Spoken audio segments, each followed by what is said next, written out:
across the UK, on DAB+, on YouTube, on your mobile, and on your side.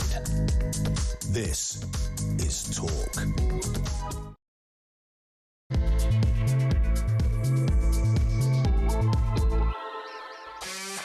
There you are. Good afternoon and welcome to Drive Time right here on Talk. Stand by for 3 powerhouse hours of news, views and topical debate. I'm your host, Kevin O'Sullivan, and I'll be with you all the way to 7 o'clock. Get involved, get on the phone and call me on 03444991000, or you can WhatsApp voice note me on the same number, and I promise to play your message out.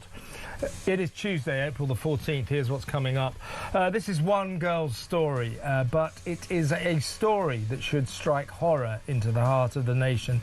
This brave 19-year-old has courageously waived her right to anonymity to tell of how she was sexually abused by a migrant who'd arrived in Britain on a small boat just months before. This Iranian asylum seeker followed her on her way home after a night out. He physically forced her into a house in Cheltenham, tried to rape her, and when she fled screaming in terror, followed her again. As if there was some kind of romantic relationship here to be resumed. He was sentenced to just 27 months in jail with the warning that he will be eligible for deportation. That means he'll serve a woefully inadequate year and a half or so behind bars, and knowing the way Britain's broken system works, or fails to work, he'll be allowed to remain in the country. Migrants are committing sex crimes at an alarmingly disproportionate rate. Afghanis, for example, are 22 times more likely to be prosecuted for rape or sexual assault than British men. The insane migration policies have led to the importing of a sex crime epidemic.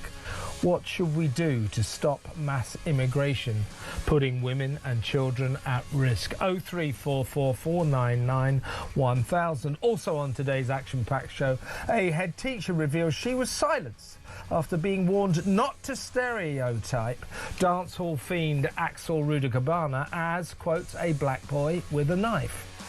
Well, what the hell was he then? 03444991000.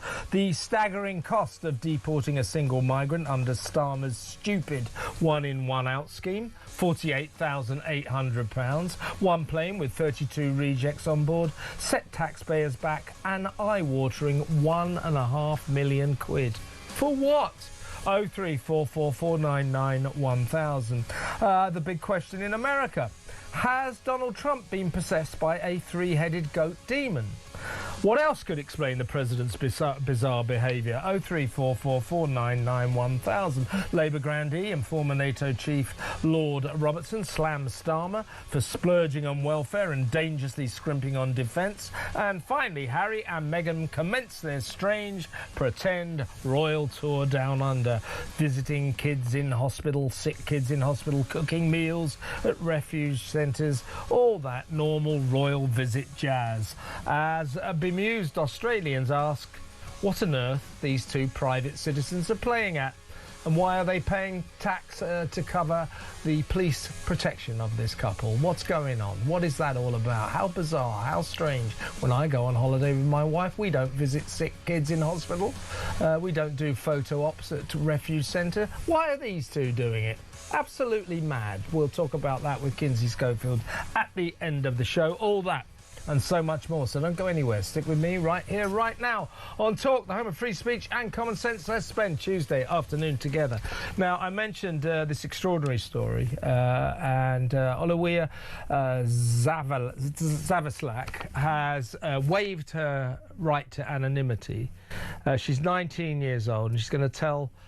she's told her story to Talk's brilliant reporter Samara Gill about how this 20-year-old Iranian migrant who'd only arrived here months earlier on a small boat, illegally crossing the channel to be welcomed into the welcoming bosom of Britain's of generous Britain. He followed her when she'd been on a night out with her mum and a few friends. She decided to go home early. She started walking home. He started following her. He then grabbed hold of her, forced her into a house. We don't know if it was his. We assume it was. Maybe it was a house of multiple occupation. We don't know. Whereupon he tried to force himself upon her. You know, he leapt upon her, forced her to the ground, blah, blah, blah. You know, usual horrific ordeal. She pushed him away, screaming at the top of her voice. She has subsequently said, I can't understand why he just carried on assaulting me while I was screaming at him to stop. Well, he did. She managed to get out, in the end, out of the house and ran down the street, and then he followed her again, as I said in my monologue, as if there was some sort of romantic relationship here to resume, a slight tiff, something had gone slightly wrong. I think we're looking at a very big cultural difference here between the way this guy feels that relationships with women should unfold and what a British girl feels, and what we all feel. Well, this story has been fantastically covered by our Samara Gill. Well, Samara, do you want to pick up the story? You spoke to her, to Olivia? Yes, she's got a Polish name, so I'd been calling her Olivia the whole thing, but it's actually pronounced Olivia, and I'm like, oh, I should have known that, but what did I call her? Olivia. Yeah, I also called her that, but she's a beautiful, stunning girl, and she's a ray of sunshine, really. I was talking to her all week in preparation for this interview, and it is so brave what she has done, waiving her anonymity. I feel like so many stories of these people that arrive illegally in the country and then assault women go by our picture desk and, our news desk, and to put a face to those crimes and to put a face to the victims of those crimes is really, really important, and will definitely bring more to what's going on, because as you're right, it is an epidemic. And this guy, I don't even want to mention his name, but this monster was being housed by the taxpayer in asylum accommodation in Gloucestershire. He then, we talk a lot about sex tourism, he then went to Cheltenham to stay with his friend. And look, not all asylum seekers should be tarred with this brush. This is a very, very bad egg. But he went there, it seems, with one motive, and Olivia was the victim of that motive. So let's just hear from her. Well, and also we're going to name him because he deserves to be named. His name is Abdul Rahman Banafsha. He arrived here he approached his victim, Olivia, on August 31st last year. He'd arrived just months before in March on a small boat. Now, I think the story here is, you know, as you say, this guy's a bad guy. Well, no one is saying, you know, that every male migrant who comes here is a rapist or a potential rapist. But the statistics prove that a disproportionate number of asylum seeker men, migrants who arrive here illegally, go on to be either accused of, charged with, or prosecuted of sex crimes. As I said earlier, Afghanis, for example, are 22 times more likely to be arrested for alleged sexual assault than British males. Now, that is a problem. So the question here is, are we importing our very own sex crime epidemic? Are these guys turning up with very different attitudes to women, behaving in a way that is alien to us, and treating women in a different way to what we would consider to be decent? This is the problem. This is the problem. And Olivia has chosen to tell her story because she thinks other people should know what happened to her. Not just, she wants it to be known that she was raped by a man from Iran. Well, and also that she wants to tell the story because she thinks that women should know about this, and perhaps more victims should tell their stories, so we know what we're dealing with here. Well, yeah, and thank God it actually didn't eventuate in that. It was, he tried to, and then she was able to kick him and get away. And I think that it's attempted rape. Exactly. And he still didn't get enough time behind bars, but I think 27 months is a joke. It is an absolute joke, and she was outraged by it. Let's listen to her voice, because she's given some interviews to newspapers, but she chose to talk to us exclusively here at Talk. So this is Olivia. From what I remember, I was out with my friends and my mum, and I had work really early the next morning. So I was like, I'm going to go home. And the path I was walking on, I had always walked that path. I walked it home from work, to work, to see my boyfriend. I'd been really familiar with it, so I thought I'd be screaming, stop this, stop this, stop this. And she later said, I can't understand why he carried on assaulting me while I was screaming at him, begging him to stop. Now, for me, one of the most extraordinary elements of this shocking story is what I said earlier. But then she finally, thank God, manages to force her way out of the front door, to get round and get out into the street. And he followed her again, as I say, as if there was some sort of relationship to be resumed here. This is not the kind of behaviour that we are used to in this country, I feel. It's unacceptable on any level. And, you know, in Britain, we've got, unfortunately, a lot of rapists, a lot of people who sexually assault women and men. And the issue is that we don't need to be importing this. I think this is someone who didn't need to be in this country, and because of years of consecutive government failure, has been allowed to step foot in this country. And that's the most harrowing part of this story, because this could have easily been avoidable if we had proper laws in place to stop the boats, to stop the lorries, and to make sure that there are checks done on these people, at least biometrics. I think that's half the issue, you know. I think we really need to separate illegal migration and migration from each other. And the issue with illegal migration, in my opinion, is that it's such a sort of brazen process to pay a people smuggler to get on a boat, to go through many different countries anonymously. It's almost like this feeling of anonymity that you then get through being a asylum seeker that then makes you think, oh, I'm capable of doing anything. And it's really upsetting that that's what it's come to now. Well, I think what this story highlights, and that's why I said this is a story we should all take very serious note of. Because it's a story of our times. The problem with these thousands and thousands and thousands of mainly young male asylum seekers that we let into this country, they come across illegally on small boats. We let them in, no questions asked. You know, within a day of arriving, they'd been processed, they'd been farmed out to either an asylum seeker hotel, nice 4-star hotel somewhere, or one of these accommodation centres, converted military camps, air bases, whatever. Or they go into a house of multiple occupations. So within a couple of days, they are very nicely in situ in this country. They're getting £50 a week benefits, free doctors, free dentists, free lawyers, free lots of other things. They get free food if they're in a hotel. And they are nicely set up. But we didn't ask them any questions. No, we don't know anything about them. They arrived undocumented, most of these people. Most of them throw their passports and documents into the channel, so they can't be traced. So our system, our asylum system, just allows these people into the country, these mainly young men between the age of 16 and 35 that we know nothing about. And guess what? Some of them turn out to be like Abdul Rahman Banafsha, a vile little man who tried to rape a 19-year-old teenager. He's 20, she was 19. That's the problem, isn't it? We don't know anything about these thousands of young men that we let in week after week.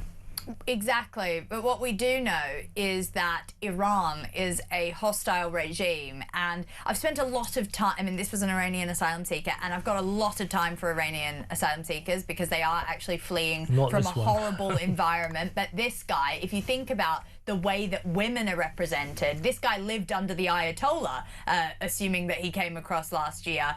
He lived under a system whereby if you show so much of an ankle, as you say, it's let's just say it's a very different attitude towards women over there. So even though I think his behaviour is totally vile, you do need to look into these culturally different attitudes and see just why this stuff is happening on the streets. And we've had 20 foiled terror plots just this year from Iranian nationals, some of those coming via small boat. As you said, it's more the fact that we cannot check the backgrounds of these people. That is a national security risk at this point. And well, we could, but we don't. Well, exactly. And it's frightening, genuinely. I mean, let's just listen to a quick clip about how Olivia's life has changed after the horrific night that she endured. like, my doctors think because of all the trauma and stress that the situation put me through, I've now developed fibromyalgia because my body has been under so much stress because of it. And it's taken over my entire life. I stopped working because I was in so much pain, and I got really bad depression, and I'm waiting for counselling now. It completely changed my life. Well, this is it. I mean, she's 19 years old. Her life will never be the same. You don't recover from this kind of trauma. And what's that condition she said that she's got psychosomatically? Yes. Fibromyalgia? Yeah, it's a nervous system issue. She still hasn't been able to have counselling, which in the interview I said to her, that's just ridiculous that this guy was getting 50 quid a week and free accommodation, and you've been assaulted and haven't even received counselling by the government from that. I think that's just outrageous. But she's waiting in line, like the good sort of British resident that she is, for it. And I just think her life has been ruined. She says it's affected her relationship with her boyfriend. She has to get picked up from everywhere. She can't take that route anymore. I mean, the effects are endless. And as I said, this could have been avoidable. That person didn't need to be in the country. But unfortunately, you know, the weather's very nice. We're going to have boatloads more of people we don't know much about. Many who are probably absolutely fine humans, upstanding citizens, but you're always going to have some bad eggs, especially with the massive amounts of numbers that Britain's been bringing in. Yeah, 45,000 last year. They were expecting it to be over 50,000. They're coming in their droves as we speak because the weather's quite good. We have no deterrence whatsoever. I'll bring you the story of the one in, one out scheme, that sick joke in a little while. Each one of those migrants is costing us £48,800 to kick out of the country. So far, since the beginning of August, you know, thousands and thousands and thousands of migrants crossed the channel illegally. Under the one in, one out scheme, we have returned to France 280. Meanwhile, they've sent back to us 350. So one in, one out is in an inaccurate description of this system. We recently, I'm going to cover this story in another while, we recently sent a plane full of 32 one in, one out rejects back to France. That plane alone, in terms of the cost of how much it sets us all back, we taxpayers, £1.5 million. Are you joking? £1.5 million for one plane with 32. It's not sustainable. Yeah, but you know, think about that, folks. We have sent back since early August, when the one in, one out joke began, 280 migrants. Meanwhile, France has sent us 350. So mathematically, we're in the red here. We're not doing as well as France out of it, but it just doesn't matter. We're talking about, you know, fewer than 300 migrants. Last week alone, I think on one day, more than 300. Regularly, way over 300 cross illegally on small boats. And the summer's coming. And get ready, because this will be the annual summer invasion of the migrants. Thousands and tens of thousands of them coming over. No deterrents to stop them, just enticements. And as Samara was referring to, what we've got to worry about is the nature of these guys we're letting in. I mean, it's not their fault that they are shaped by the culture from which they come, but they are. And these are cultures where men, young men, sexually active young men, are not even allowed to look upon a woman's ankle.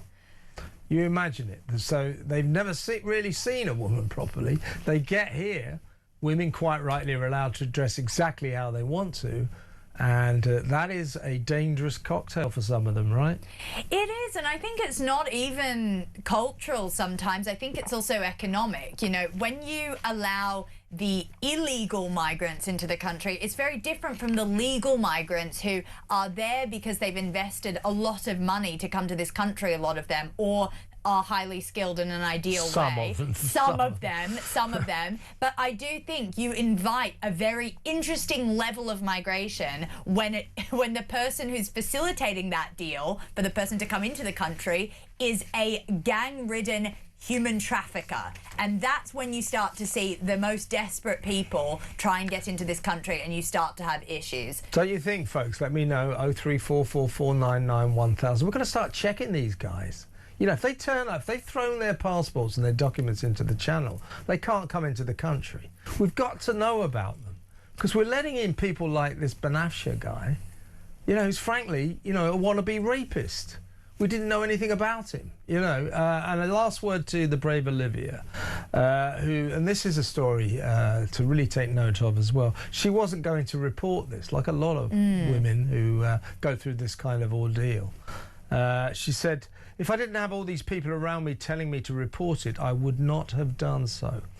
It is very valuable for me to put it out there and to actually take that step. A lot of women don't do it, and I think it's important that more women start to do it if they've been through it. So here's to Olivia, very brave thing to do. She's talking about the scourge of rape generally, but we have to take on board that this guy, until recently, just before he committed this heinous crime, you know, was an Iranian from a very different culture.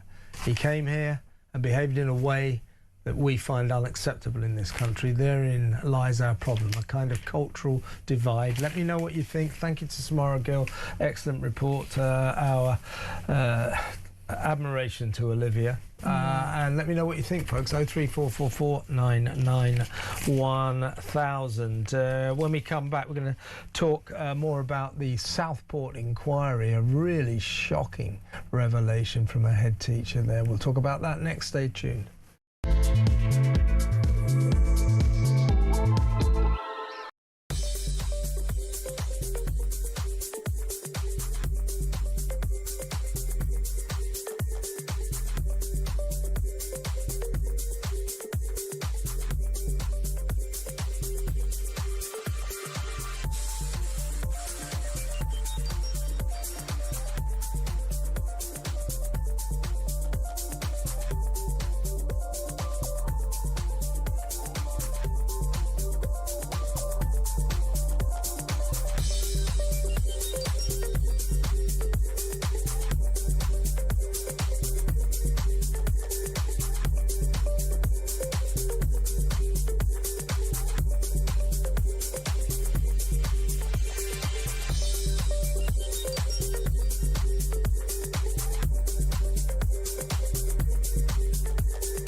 He's just trying to take credit, Keir Starmer, isn't he? This man is not a leader. He's not the statesman that our country needs. He's failing us at every single level. Donald Trump understands that Keir Starmer is fundamentally not a patriot. Yeah. He's not on the side of the West.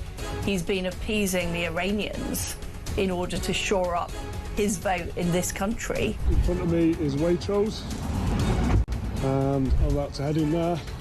I literally openly put the stuff in my bag. I nervously walked to the front door, and away we go.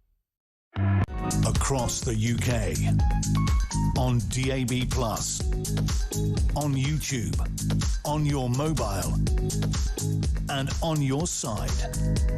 This is Talk. At the Southport inquiry, the shocking headline so far is every single agency, everybody involved, all the authorities were disastrous. Sir Adrian Fulford, the chairman of the inquiry, said that had just one of them performed their duty properly, then this murder would never have happened. These murders, the horror in the dance hall, they all failed. They all recoiled from their duty, shirked the responsibility, said it's them, it's not me, not my job, ask them, all that kind of stuff. One of the problems was Axel Rudakapana was a boy of colour. His family were immigrants from Rwanda who allegedly fled war and torture. That clearly flavoured the way that the case of Axel Rudakapana was approached. Now, I'm going to bring in my next guest here and we'll talk about the shocking story of head teacher Joanne Hodson. A warm welcome to Deputy Editor of Spiked Online, Fraser Myers. Hi, Fraser. Hi, good afternoon. Good to see you. Now, here's the story. Joanne Hodson was the head teacher at Acorn School. That was a school in Lancashire for problem kids. Axel Rudakapana had come to the end of his rope at normal schools. He was a danger in schools, you know, violent, brooding, sinister presence, often tooled up with weapons. So he ended up at the Acorn School for Problem Kids. Joanne Hodson was the head teacher there. Now, this was a woman who was used to problem kids, but she saw in Axel Rudakapana something far more sinister than what she was used to. She warned that this guy was very high risk, this kid, and devoid of any remorse. She was told by a mental health worker, a woman called Samantha Steed, that she should be beware of racially stereotyping him as a black boy with a knife. After that, after she was accused of, you know, stereotypically racially profiling, Ms. Hodson, Joanne Hodson, obviously a sensible woman, felt that she had effectively been silenced. Careful, you might be straying into racist territory. The rest is shocking, murderous history. Now, this is typical, isn't it? So a woman tries to say, look, this kid is a real problem. Oh, stop it. You're racially stereotyping him as a black boy with a knife. Well, what the hell was he? He was a black boy with a knife. This is absurd. This is the scourge of this nation. These middle-class do-gooders who prioritise their fear of being accused of racism above everything else, right? I mean, I wish I could say it's shocking, but as you say, these kinds of things are so routine now. We're so used to violent people, dangerous people. When people are rightly suspicious of them, when people want to raise the alarm, those suspicions are dismissed as mere racism. You only have to think about the Valdo Calacane case recently in Nottingham, where many of the mental health staff were worried that there was an overrepresentation of black men in the mental health ward. And so they thought it was inappropriate to section him. He went on to kill 3 people. Or you think about the Manchester Arena terror attack, where someone thought it was quite suspicious that a man with a giant rucksack was hanging around an Ariana Grande concert, mostly populated by teenage girls and younger. He half wanted to intervene but thought it would be Islamophobic. Or think of the grooming gang scandal. You know, think of the police that were so reluctant to do anything for fear of either causing community tensions, as they described it, or simply being accused of racism. This is happening time and time again. It's getting in the way of common sense, and it is leading to the most horrific crimes imaginable, entirely preventable crimes. That is the big takeaway from the inquiry, from that 760-page report that was released in the past 4 hours. These crimes were predictable and preventable. Axel Rudakapana was consistently showing signs that he was going to be violent. He openly fanned people. He was caught with knives on multiple occasions. This occasion being one of them that you talked about, Kevin. You know, the report that this head teacher wrote was in relation to him being caught with a knife, and she was told that she was stereotyping him for saying that he was caught with a knife. She didn't bring up his race. She was accused of being racist simply for pointing out the truth. I think people are at their wits' end with this kind of thing happening, and I think it's now undeniable that wokeness kills. Yeah, the entire approach to Axel Rudakabana by the authorities. This is an early finding of this inquiry, the Southport inquiry.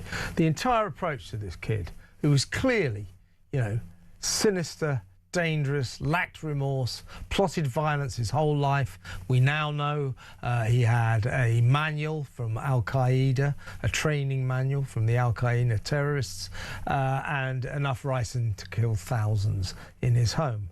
All of that, but the approach to him was toned down by everybody, all the authorities and the professionals, for fear of them being accused of racism. Now, the inquiry chairman, Sir Adrian Fulford, concluded that it was unwise for this children's care worker, Ms. Deed, to raise issues of racial stereotyping. Yeah, it was unwise. It was arguably lethal. You know, now, I don't know about Ms. Steed herself, but it is people like her. She might not deserve criminal prosecution, I don't know, but she should certainly be looked at. What I'm saying is that today it has been called for that the people who made mistakes that led up to the dancehall horror on behalf of Axel Rudakabana should face criminal prosecution if it is deemed necessary. Now, you know, I hope that happens. I just don't trust that it will happen. I'll tell you what I reckon will happen, and it also will happen in the rape gang inquiry. They'll spend about a year. They'll spend about £300 million worth of taxpayers' money. They might come up with some reasonable findings, and then they will announce lessons have been learned, but they won't have been learned. And all the mistakes that were made will be made again, because nobody was blamed. They didn't even point the finger of blame at anybody, and nobody was punished. If you don't blame or punish people for mistakes, those mistakes will happen again. Welcome to modern Britain, Fraser. And not only will those individuals likely go unpunished, unfortunately, but the system, the way of thinking that led to these crimes will probably carry on too. I mean, it wasn't even just the fear of being accused of racism, a fear of causing offence in general pervaded this case. So one of the things that kept coming up with the agencies was the fact that Axel Rudakabana was diagnosed with autism. That also led many agencies to refuse to intervene or to use that to excuse his strange behaviour. So it gave the police certainly an excuse to downplay his actions. And so again, you know, we see, as you say, it's often middle-class people, don't want to cause offence, don't want to rock the boat, don't want to be seen as the person raising awkward questions. And the result is just absolute horror and tragedy.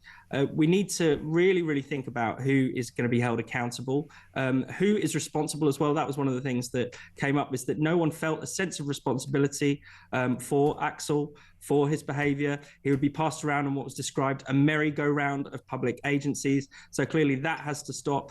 But as you say, you know, we will hear this phrase lessons learned, but that the same things come up in every inquiry, the same kinds of failures, often caused by political correctness, a desire not to cause offence, or simply inadequate processes, or an unwillingness to take responsibility, a feeling that someone else, some other state agency should look after this. I mean, I was stunned by the amount of times that he was seen by Prevent. You know, 3 times he was referred to. Yeah, and they turned him down. That's another aspect we should talk about at some future point, Fraser, because, you know, I'm still not happy about this. You know, they go to his house, this kid. They find an Al-Qaeda training manual. Al-Qaeda, the terrorist organisation that brought about 9/11, the Twin Tower horror. You know, there's a training manual. There's enough ricin poison to kill thousands of people. And after some months, the police triumphantly inform us, hey, the good news is it wasn't terrorism. Yeah, well, great. Glad you've concluded that. But I don't believe you. I think it was terrorism.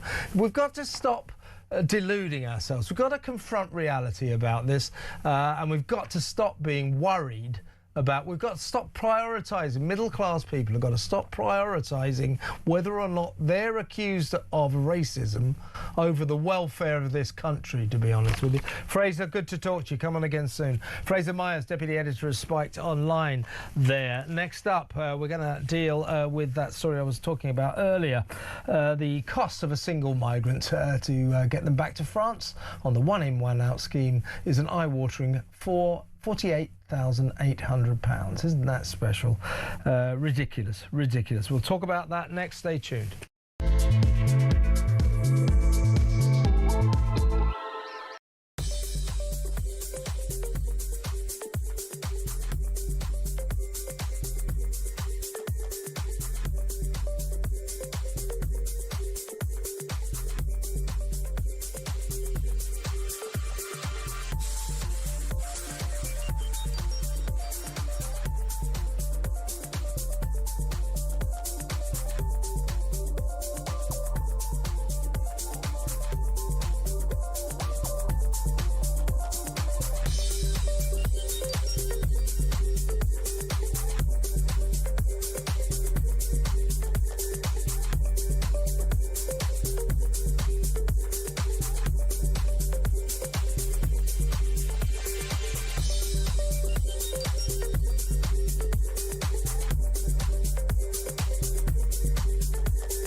Across the UK, on DAB+, on YouTube, on your mobile, and on your side.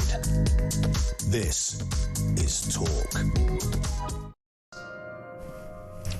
This is good news, isn't it? Sending migrants back to France in the useless, inaccurately named one-in, one-out scheme costs £48,800 each. One flight recently had 32 migrants, 32 rejects, if you like, being flown back to France under the one-in, one-out scheme. So that flight alone cost British taxpayers £1.52 million. Altogether, we've sent back 280 illegals to the continent. We've flown 280 illegals back. Some of them have broken back into Britain. And some of them who didn't want to go have been handcuffed and shackled to get onto the plane. So the whole thing is a very expensive shambles, really. I mean, since early August, when they launched the scheme, tens of thousands of migrants came across the channel illegally. We managed to get a whole 280 back to France on the one-in, one-out scheme. What's it for?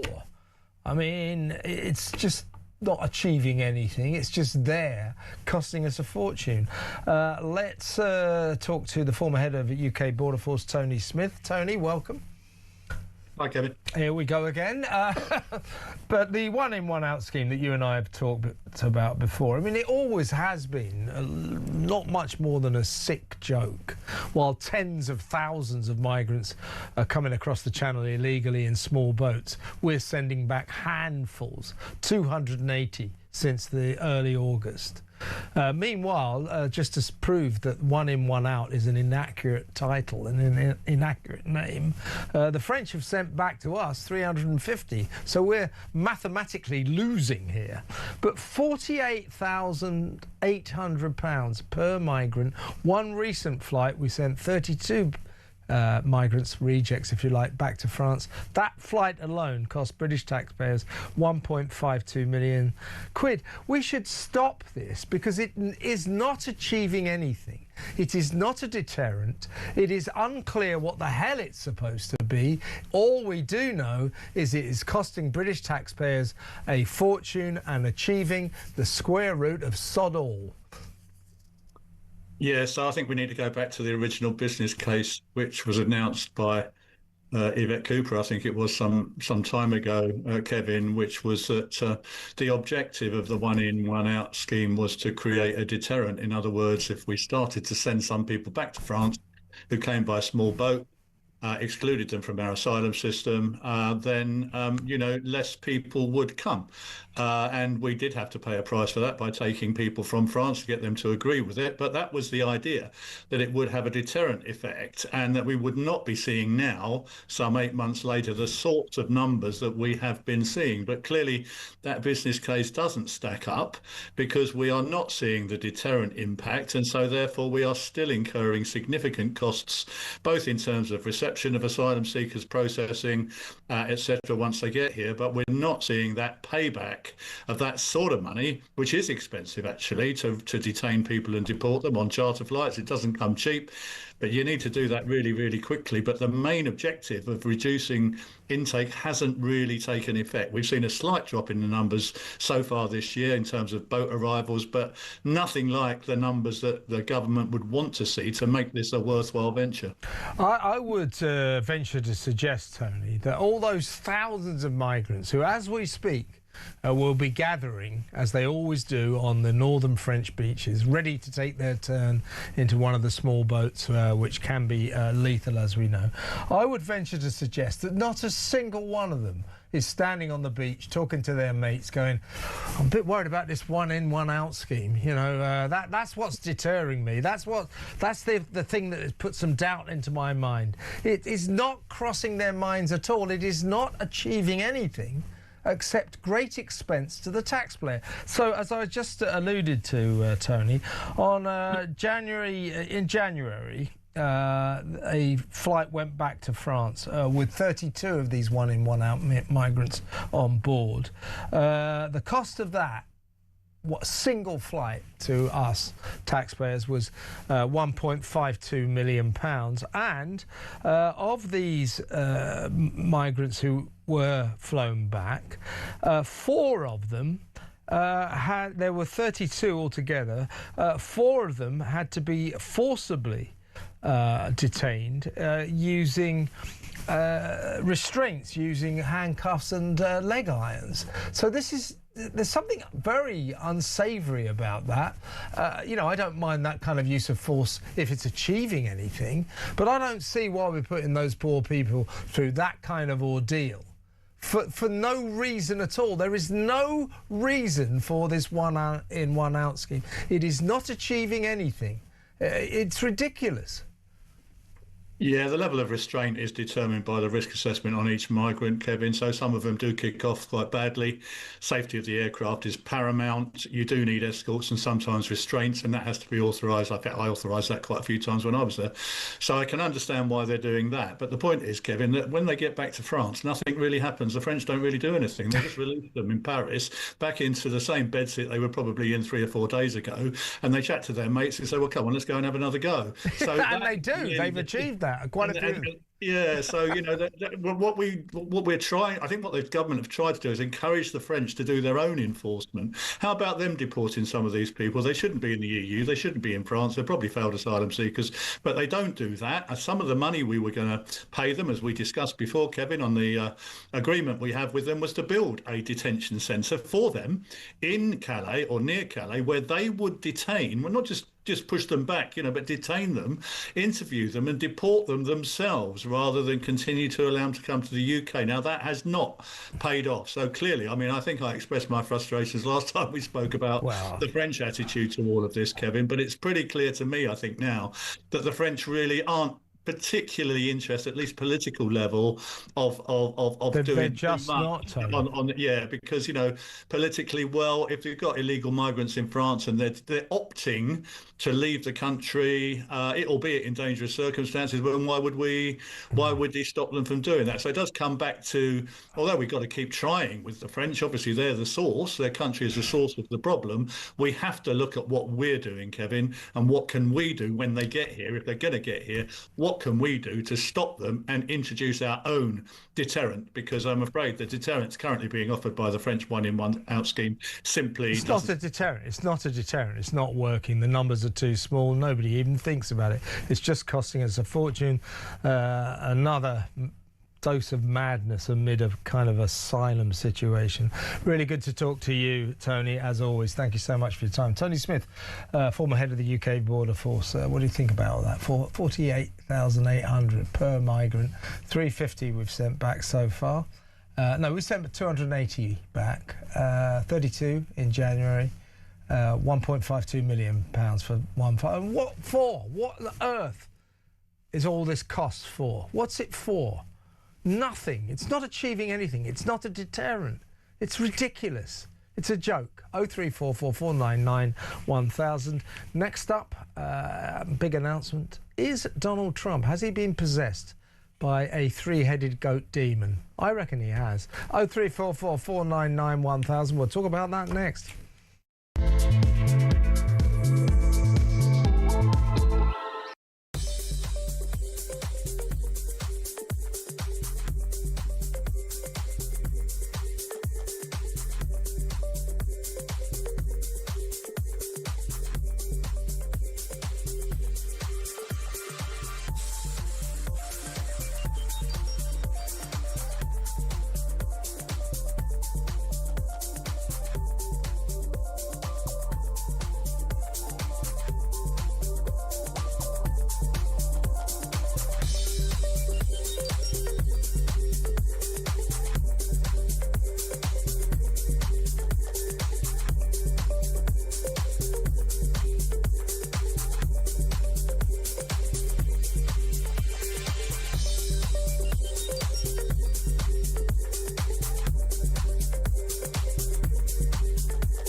The world is on fire. Russia, Iran, China, conflicts brewing in all of their different regions. They're not waiting. But here in Britain, our armed forces are underfunded, they're undermanned, and they're underprepared. And nobody in government wants to talk about it. Well, we do. I'm Philip Ingram, and I spent my career in the world of intelligence, military planning, strategic planning, and unfortunately, conflict. This is Talk War, and this is where we analyse the conflicts shaping our world.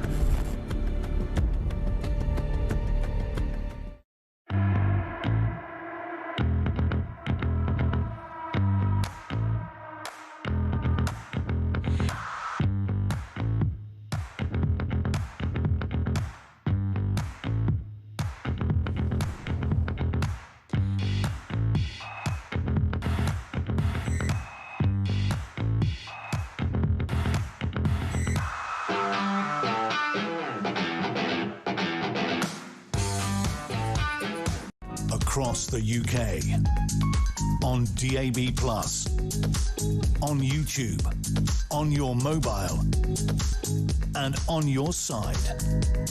This is Talk. Welcome back. Let's talk about Donald Trump with the excellent deputy editor, American expert as well of The Spectator, Freddie Gray. Welcome, Freddie. Good afternoon, Kevin. This is the question I've always wanted to ask you. Is the President of the United States of America possessed by a three-headed goat demon? Because a lot of Christians seem to think that he might be. Well, yeah. I mean, I think we've always got to be careful when talking about Donald Trump not to suffer from Trump derangement syndrome. If ever you criticise him in any way, you'll be accused of suffering from Trump derangement syndrome. But there's no denying that the way he's behaved in the last few weeks has been extremely odd. Yes. I mean, the picture, which he claimed yesterday, he thought it was him as a doctor. I mean, that's obviously insane. It's quite clearly a representation of Jesus Christ. That's one thing. There is, of course, this strange abnormality, which is that the original version, which was posted by a kind of Trump sycophant who he's actually given some grand administration title to, that had a kind of soldier figure in the sky. And then a lot of online sleuths quickly figured out that in the version Trump posted, there's this strange three-headed beast in the sky. And what rational explanation for that could be, I don't know. I suspect it's AI, which does do strange, and I must say slightly demonic things sometimes, just added in a detail because it was asked to regenerate it somehow.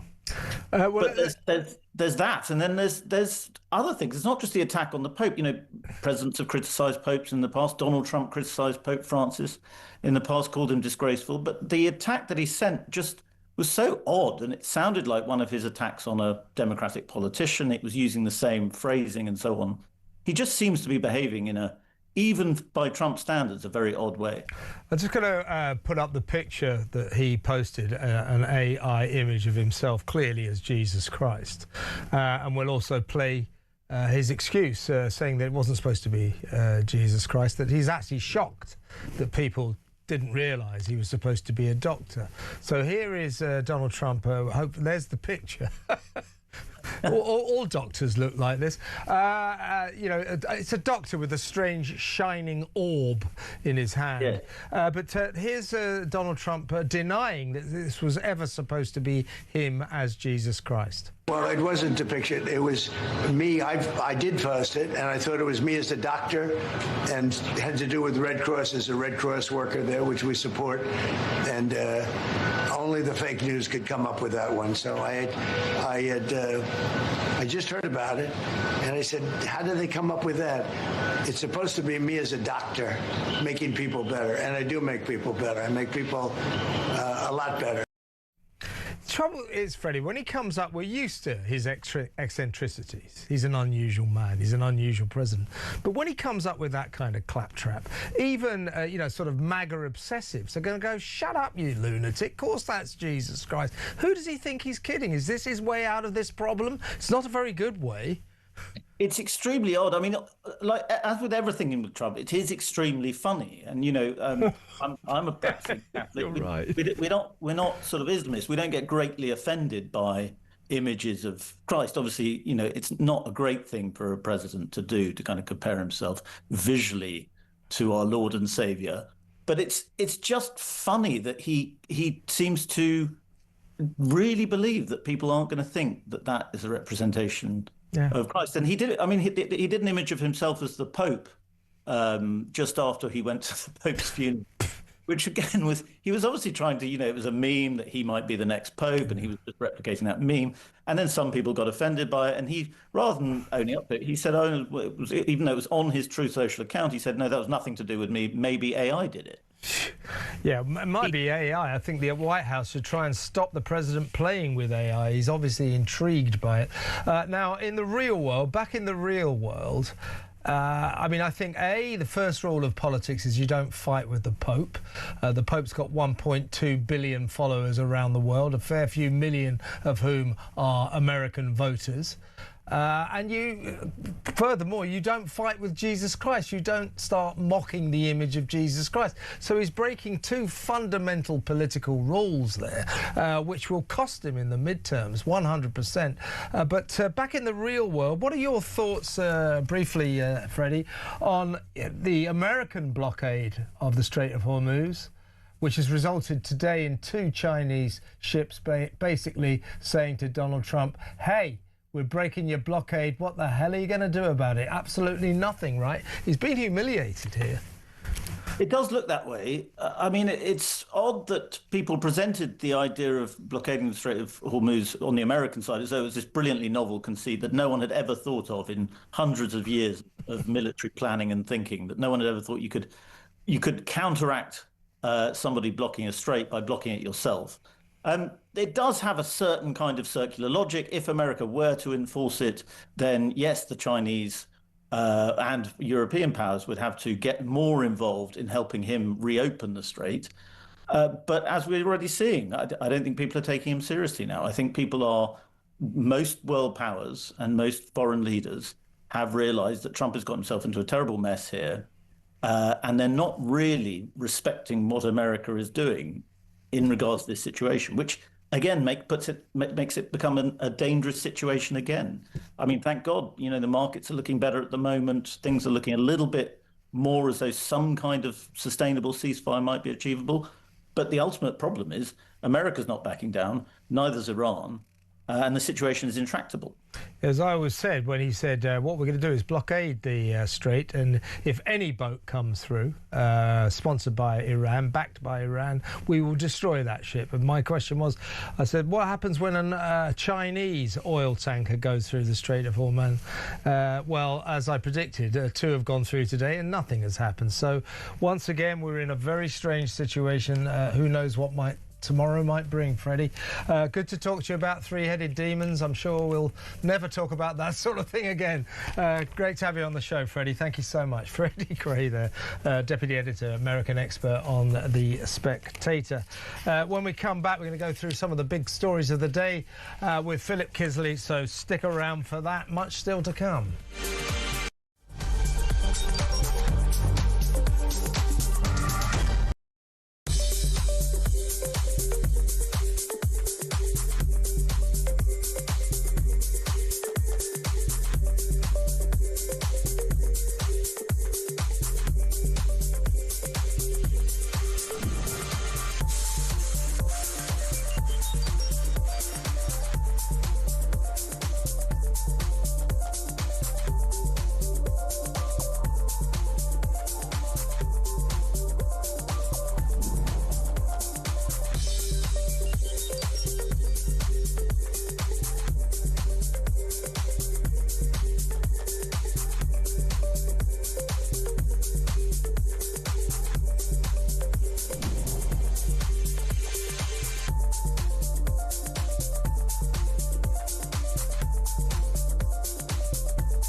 across the UK. On DAB+, on YouTube, on your mobile, and on your side. This is Talk.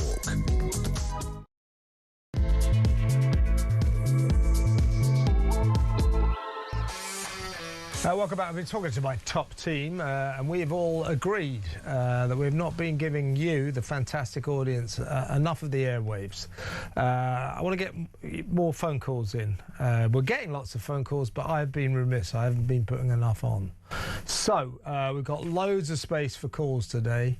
Let me know what you want to talk about. 0344 499 1000. We need to talk about the Southport inquiry. All the authorities, all the agencies being accused of being worried about racism, that affected, that toned down the way they approached the case of Axel Rudikabana. If they'd have stopped worrying about racism and they'd have approached that case properly, hey, maybe those murders wouldn't have happened. That's what the chairman of the inquiry, Adrian Fulford, says. He says this could have been prevented. So this mania in this country among the middle classes, that the most important thing is you must not be accused of racism, is costing lives. 0344 499 1000. Let me know what you think about the story that we led on, the poor 19-year-old girl who was the victim of attempted rape by an Iranian migrant who'd arrived on a small boat only months earlier. We knew nothing about him. Now we know all we need to know about him. He doesn't respect women. He thinks he can force himself on them. He's doing 27 months. 27 months for attempted rape of an innocent 19-year-old girl. 27 months? What a joke. 0344 499 1000. What are we going to do about all these young men, thousands and thousands and thousands of young foreign men that we keep letting into the country when they arrive here illegally on these dinghies and small boats? What are we going to do? It's going to get worse and worse, this problem, this sex crime epidemic. 0344 499 1000. Let's get on with the show, shall we? Get on the phone, we'll talk later, but let's go straight over to my next guest. We're going to go through some of the big stories of the day with Senior Fellow at the New Culture Forum, Philip Kisley. Hi, Philip. Hi, Kev. Fantastic to see you. Always a pleasure. Well, let's talk first about probably the biggest political story today is that Willie Robertson, Lord Robertson as he is now, a former Labour grandee, very much an ally of Tony Blair, that era, who went on to become the chief of NATO. He has, as we speak, he's making a speech attacking Keir Starmer, saying basically you're splurging all the country's money on welfare, and you are scrimping on, you are endangering this country by scrimping on defence spending. This is a massive attack from a Labour ally. And it's not for the first time. Tony Blair criticises Starmer almost every week on this sort of thing. I mean, when is he going to listen? I mean, Lord Robertson is right. If we don't start spending enough on defence, this country will be literally defenceless. It probably already is. When is Starmer going to listen to this? Yeah, I don't think he is, because he never listens to anything else. He's trying to take us in the EU by the back door, isn't he? So he's certainly not listening to the great British public on that one. So he's not going to listen to anybody about defence either. I mean, this isn't just corrosive. This is active sabotage, right? Because if you are choosing welfare, if you are choosing to splurge all public money or huge chunks of public money on people who do nothing, and many people who shouldn't actually be here, and then you also decide to leave the rest of us completely and utterly vulnerable, then you are negligent, to say the very least. Criminally negligent, I would suggest. But it goes much further back, Kev. I was just doing some reading around this before, because I've been talking about this for quite a while now, and there's been a reduction year on year on defence spending since 1989. Okay, so since 1989, the budget has been going down and down and down, and now it's just a tiny fraction fraction of GDP, and you compare that to welfare, you compare that to the massive waste in the NHS, and we're all paying huge amounts of tax. The great British taxpayer is paying so much stuff for all of this stuff that we get nothing from, and we are left vulnerable. As I say, it's criminal, and there needs to be a reckoning for this, because we are in danger. We certainly are, and he's making this speech today in Salisbury, and what Lord Robertson will be saying is, we cannot defend Britain with an ever-expanding welfare budget. We are unprepared, underprepared, we are underinsured, we are under attack, we are not safe. Britain's national security and safety is in peril. He goes on to say, or he will go on to say, there is a corrosive complacency today in Britain's political leadership. Lip service is paid to the risks, the threats, the bright red signals of danger, but even a promised national conversation about defence can't get started. He's right. He's absolutely right. We're spending 2.3% last year of GDP on defence. He has pledged old Starmer to bring it up to 3% and maybe even 3.5% by 2035. Donald Trump, quite rightly, warned us last year. He said, look, you actually need to be spending at least 5% of GDP on defence. We are pledging vaguely to get to 3.5% by 2035. We will remain undefended. We will remain undefended. And this is the thing, isn't it? It isn't just about money. It's the whole philosophy, isn't it? And, it's okay being a pacifist until you come up against someone who isn't a pacifist, and then you're in trouble. And that tends to be geopolitics. Okay. So what we need is a complete conceptual change. We need to understand that the world has changed. We are in the 21st century, and we are going to be looking at small, middle-sized, and possibly even large continuous war going on all the time. Okay, things have changed massively, and we are not prepared. We are not equipped to deal with any of it. We might be looking at invasions, for God's sake. We're certainly going to be looking at drones in the hundreds of thousands. How do we deal with those? This is just 21st century warfare. So we are in a terrible position, and it's about identity politics. It's about their philosophy. That the Corbynist. It's almost Corbynista, isn't it? Oh, we don't like war, and not only that, we don't like squaddies, and we don't like the army, and it relates to all other kind of narratives, doesn't it? About white men and poisonous masculinity and all of that kind of stuff. Do you know what? You're going to need white men. You're going to need poisonous masculinity. You're going to need squaddies. You're going to need bombs. You're going to need aeroplanes and tanks. That's the reality. So stop playing student politics, get with the program, spend some money, and think about how you're going to look after us. Yeah, there's a new Men First publishing company which has vowed to publish books by male authors, because they have a hard time. If you're not a young woman doing chick lit, you just don't get published. So there's this new publishing company, and it's Men First. And I read this critics. It's just, I've read some of these books. They're all about pubs and sex. Well, what's wrong with that? That's what we like. Yeah, that's what we like. What's wrong with that? That's exactly it. Men, pubs and sex. That's wrong. That's wrong. Why? Okay, I get the fears and the criticisms and the worries about toxic masculinity.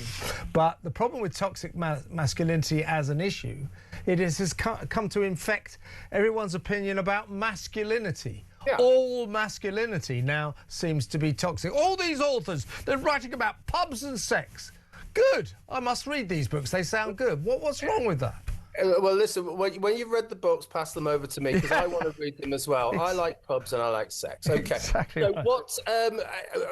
Can I just also say, I'm the director of the New Culture Forum Literary Festival, which is happening on the 5th and 6th of June. This publisher needs to get in touch with me, because I'm going to put them on the stage, okay? I'll get you the details. I'll pass you the details. If you will get me the details. But can I just come back to this masculinity thing, because it is really important. It's tied up in all of this kind of thing, isn't it? That it's the idea that that, defending ourselves is somehow poisonous. Having borders is somehow poisonous. It speaks to that masculine narrative, doesn't it? So we should, it's the same thing with boys as well. Boys are not allowed to be masculine. There is nothing wrong with being masculine. There is nothing wrong with having a career, looking after people, and being assertive and all of those things. That is perfectly natural, and we should be inculcating that in. Absolutely. Well, I'm glad we're on the subject of sex. So, there's been much discussion about the quality of MPs.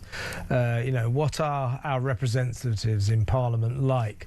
I heard Liam Halligan, the economist earlier, the columnist from the Sunday Telegraph, just saying, it's alarming. He said it's terrifying how many Labour MPs in particular just don't understand how the financial markets work. They're calling for the abolition of the bond market, which he said is a bit like sailors campaigning for the abolition of the sea. It's ridiculous. But anyway, I just mentioned that in passing because I want to talk about the Labour MP Samantha Niblett. She has vowed today to bring into Parliament bedroom toys, sex toys, as she is launching her Summer of Sex campaign. The Summer of Sex campaign calls for more education around understanding, consent, respect and healthy relationship. She wants to raise awareness about childbirth and menopause, stress, erectile dysfunction, as well as how health conditions and disabilities can impact satisfaction. But she intends to bring sex toys into Parliament because self-pleasure, she says, is good for your health. What, in Parliament? Really? It explains a lot to me. Absolutely. I was looking for a name to call all those men in Parliament. I've got it now. He's got his nickname. She slammed school sex education for being pretty medical rather than focusing on feeling good. Describing her experience of relationship lessons, the MP for South Derbyshire said it was all focused on what you should not do, not what you should do. Pleasure certainly didn't play a part in it. As a girl, you're just worried about either getting STD or getting pregnant, and so on and so forth. What else is she? Yeah. I mean, I'm not going to repeat some of the, but this is basically she wants to launch a campaign in Parliament by bringing sex toys into the House of Commons because she feels that self-pleasure is an incredibly important element that should be debated in the mother of all parliaments. What's going on? Well, it's just insane, isn't it? And it's just absolutely stupid. This is what we're reduced to. This kind of stupidity is what we're reduced to. Meanwhile, the world is falling apart and our country is falling apart. And if you part of it as well is around this idea of again poisonous masculinity in the manosphere, isn't it? And getting men and boys to respect women. I'll tell you what they can do. They can forget bringing sex toys into Parliament. What they can do is stop undocumented males coming over on small boats, right? They can stop mass immigration from barbaric cultures. They can tackle cultural issues like the Pakistani rape gang targeting white working class children. They can also give young boys, and I'm concerned about young boys very much, a sense of hope and a sense of future, and it's about careers. So it's not about sex and relationships; those are byproducts. It's about having a future and having hope and being able to kind of manifest yourself. That's what it's about. It's about responsibility, and when you've got responsibility, you just behave better. It's all of those things. We don't need any of this stuff in Parliament. It's all nonsense. It's all byproducts. What we need to do is sort out the economy, sort out security, sort out the NHS, sort out welfare. All of those things we need to do. They shouldn't be messing around with the summer of sex. The summer of sex. She thinks that if more people sort of played around with sex toys, they wouldn't turn to porn quite so much. No. I mean, this is the thing. If people had real relationships and people had a sense of purpose in their lives, they wouldn't turn to porn, because porn is just a proxy if you don't have the real thing. And when I'm talking about the real thing, I do mean relationships, but I do mean a purpose in life as well. So it's all about those things. It's actually quite serious, and they're making it really stupid and frivolous. Let's talk quickly about Keir Starmer and his increasing alignment to the EU. He wants to basically rejoin the Brussels Club, in all but name, with a dynamic alignment. These are future rules from Brussels to deliver new deals in areas like food standards. So what this means, he wants legislation to be passed, which would mean that Britain automatically is aligned with whatever new measures or existing measures the EU has in terms of trade surrounding food and other products. So in other words, we have no say in it. MPs would not be able to debate it. It would just happen. And people say, well, why does he want us to do this? And people say, well, it's just because he wants the European vibe. Literally, that is it. He wants to feel like he's back in the Brussels Club, which is okay. You think, well, all right, you want to indulge your fantasies, go for it. This is a man that said, we won't rejoin the EU in my lifetime. But guess what this is going to cost us? When Brussels heard that he wanted to realign with the single customs union and all the rules and regulations that entails, they couldn't believe their luck. So they thought they'd pushed their luck. They turned around and said, well, this is going to cost us. If you're going to be involved, this is going to cost us a lot of bureaucratic money. So you're going to have to pay us a fee. That'll be about £15 billion a year, just so our Prime Minister can luxuriate in the EU vibe. And we are tied to Brussels rules forevermore. Whatever they do, whatever they decide, and we have no say in it, no vote at the table. We have to take their rules, but we can't make them.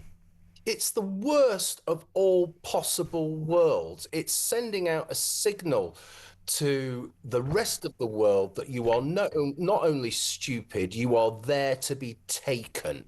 And what kind of signal is it sending to the British people?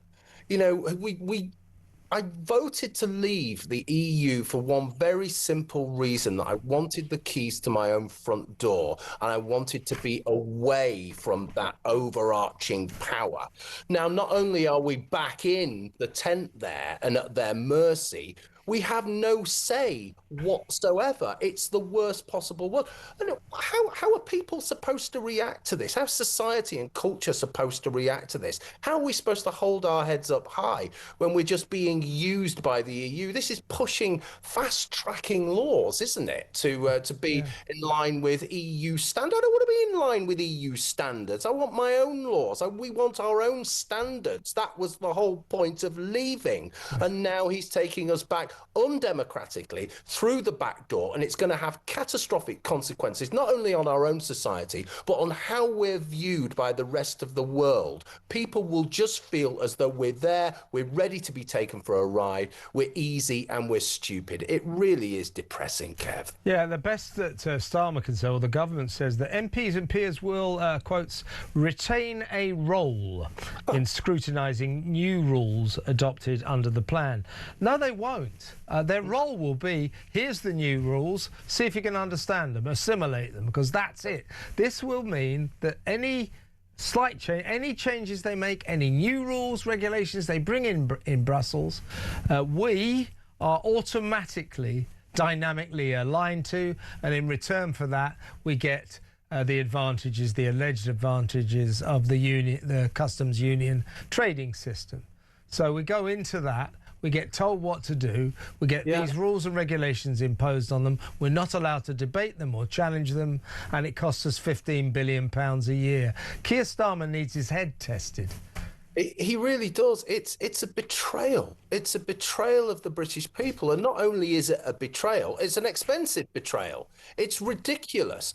And I mean, again, I was reading this story and it's not very often I get so incredibly angry that I can't remember being as angry reading a political story as reading this one, because it feels as though the last 10 years since 2016 has been for nothing. Nobody cares what the British people think. Nobody cares what taxpayers think. Nobody cares about Brexit and what it meant. It's just been abused and abused and abused over a decade. And this is what we're reduced to, going back into the EU in all but name, with no power, no say, nothing, just having their standards, their dubious standards imposed upon us. Do you know what? It makes me sick. It makes me sick as well. We become rule takers, not rule makers. We do exactly what Brussels tells us. We have no say in the process. It costs us £15 billion a year for the privilege. And Brexit, to say that that's a Brexit betrayal is the understatement of the century. Just dreadful. With you all the way, Philip. Great to have you on the show, as always. The brilliant Philip Kisby, their senior fellow at the New Culture Forum. When we come back, we're going to deal with a very strange story. You remember a couple of years ago when that Land Rover Defender smashed into a private Wimbledon primary school for girls. Two little 8-year-old girls tragically died in that crash. Well, it's a very strange and murky case. It was dropped completely at first when the driver, Claire Fremantle is her name, 48 years old, said she's suffered some sort of epileptic seizure. Then people say, well, wait a minute, if we looked into this, then the case was reopened. She still faces potential charges. She's being investigated for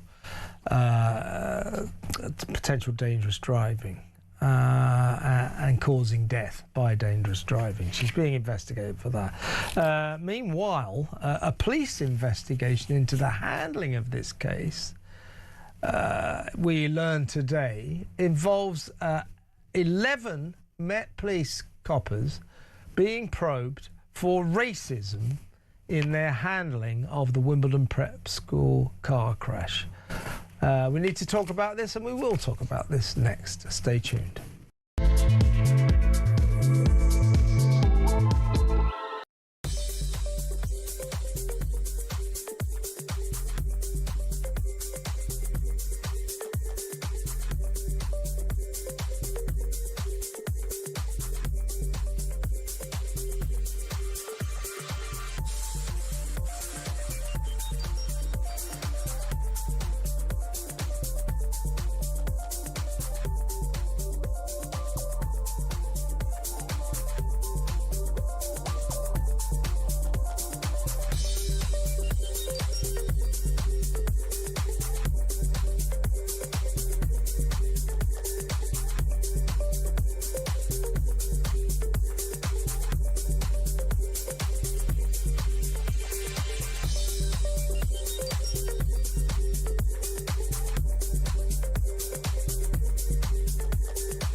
The world is on fire. Russia, Iran, China, conflicts brewing in all of their different regions. They're not waiting.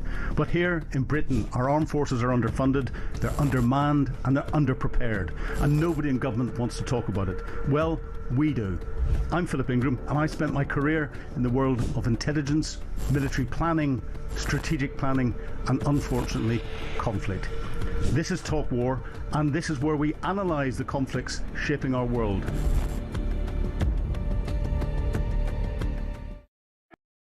Across the UK, on DAB+, on YouTube, on your mobile, and on your side.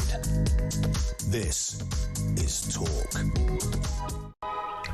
Do you think MPs in the mother of all parliaments, Westminster, should be debating sex toys, bringing sex toys into the House of Commons to promote a lively discussion?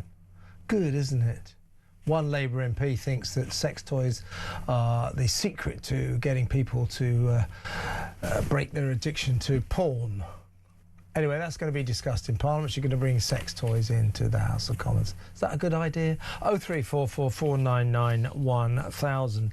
We're going to be taking your calls in just a little while, so get on the phone. Let's talk. It's good to talk on Talk. First, though, let's talk about that case. It was July 2023, you may remember, when a very flash sort of £100,000 car, something like that anyway, Land Rover Defender just careered off the road and smashed into this Wimbledon prep school, private primary school for little girls. It was driven by a 48-year-old woman called Claire Fremantle, and unfortunately she ploughed into the school and two little girls, 8-year-old girls, were killed. Now, sometime after that, the police and the Crown Prosecution Service dropped the case against Miss Fremantle, saying that she had supplied evidence that she'd had an epileptic seizure. The case was then reopened in 2024 following an internal review, and Miss Fremantle was rearrested on suspicion of causing death by dangerous driving. Now, later today, we're due to, I don't know if it's going to happen, but we're due to find out whether or not Ms. Fremantle will actually be charged. We haven't heard that yet, but what we have found out is that 11, listen to this, 11 of the Met Police officers involved in this case are now currently being investigated for alleged racism towards the grieving parents and relatives of the victims. Let's talk to former Met Police Superintendent Kevin Hurley. Hi, Kevin. Thanks for joining us. I mean, this is something of a shambles, this case. As I say, it's 33 months since this happened. A car careering off the road into a private primary school in Wimbledon, killing two little girls, others badly injured. And we're going to find out later today, perhaps, whether or not the driver of that car will be charged with dangerous driving, causing death by dangerous driving. Meanwhile, the parents of one of the victims, Nuria is her name, they say that they've been treated so cruelly and left so much out in the cold that the only explanation for this is that the officers involved in the case have been racist towards them. So the 11 coppers are being investigated for racism in this case. What are your thoughts on that? Well, I think first off, that what they're actually saying, one of the founders, was racism part of it. The officers aren't actually being investigated for racism. The Independent Officer of Police Conduct are saying they will look at whether or not racism played any part of that investigation. I think the point I'd make is, having dealt with many, many traumatic deaths, when you're a police officer, one of the decisions you make in your mind is based on a key fact. When someone loses a relative, they grieve.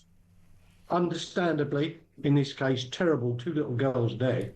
The last thing you want when you're a police officer is to be the one holding the focus of their grief, because that grief can turn out to be quite nasty, quite unpleasant.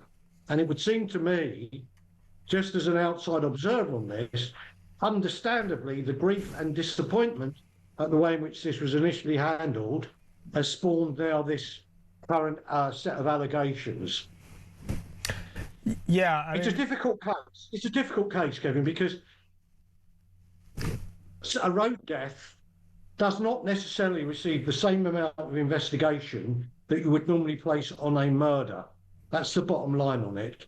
It generally gets investigated by road death investigators who are generally traffic officers, but will have some detectives amongst them.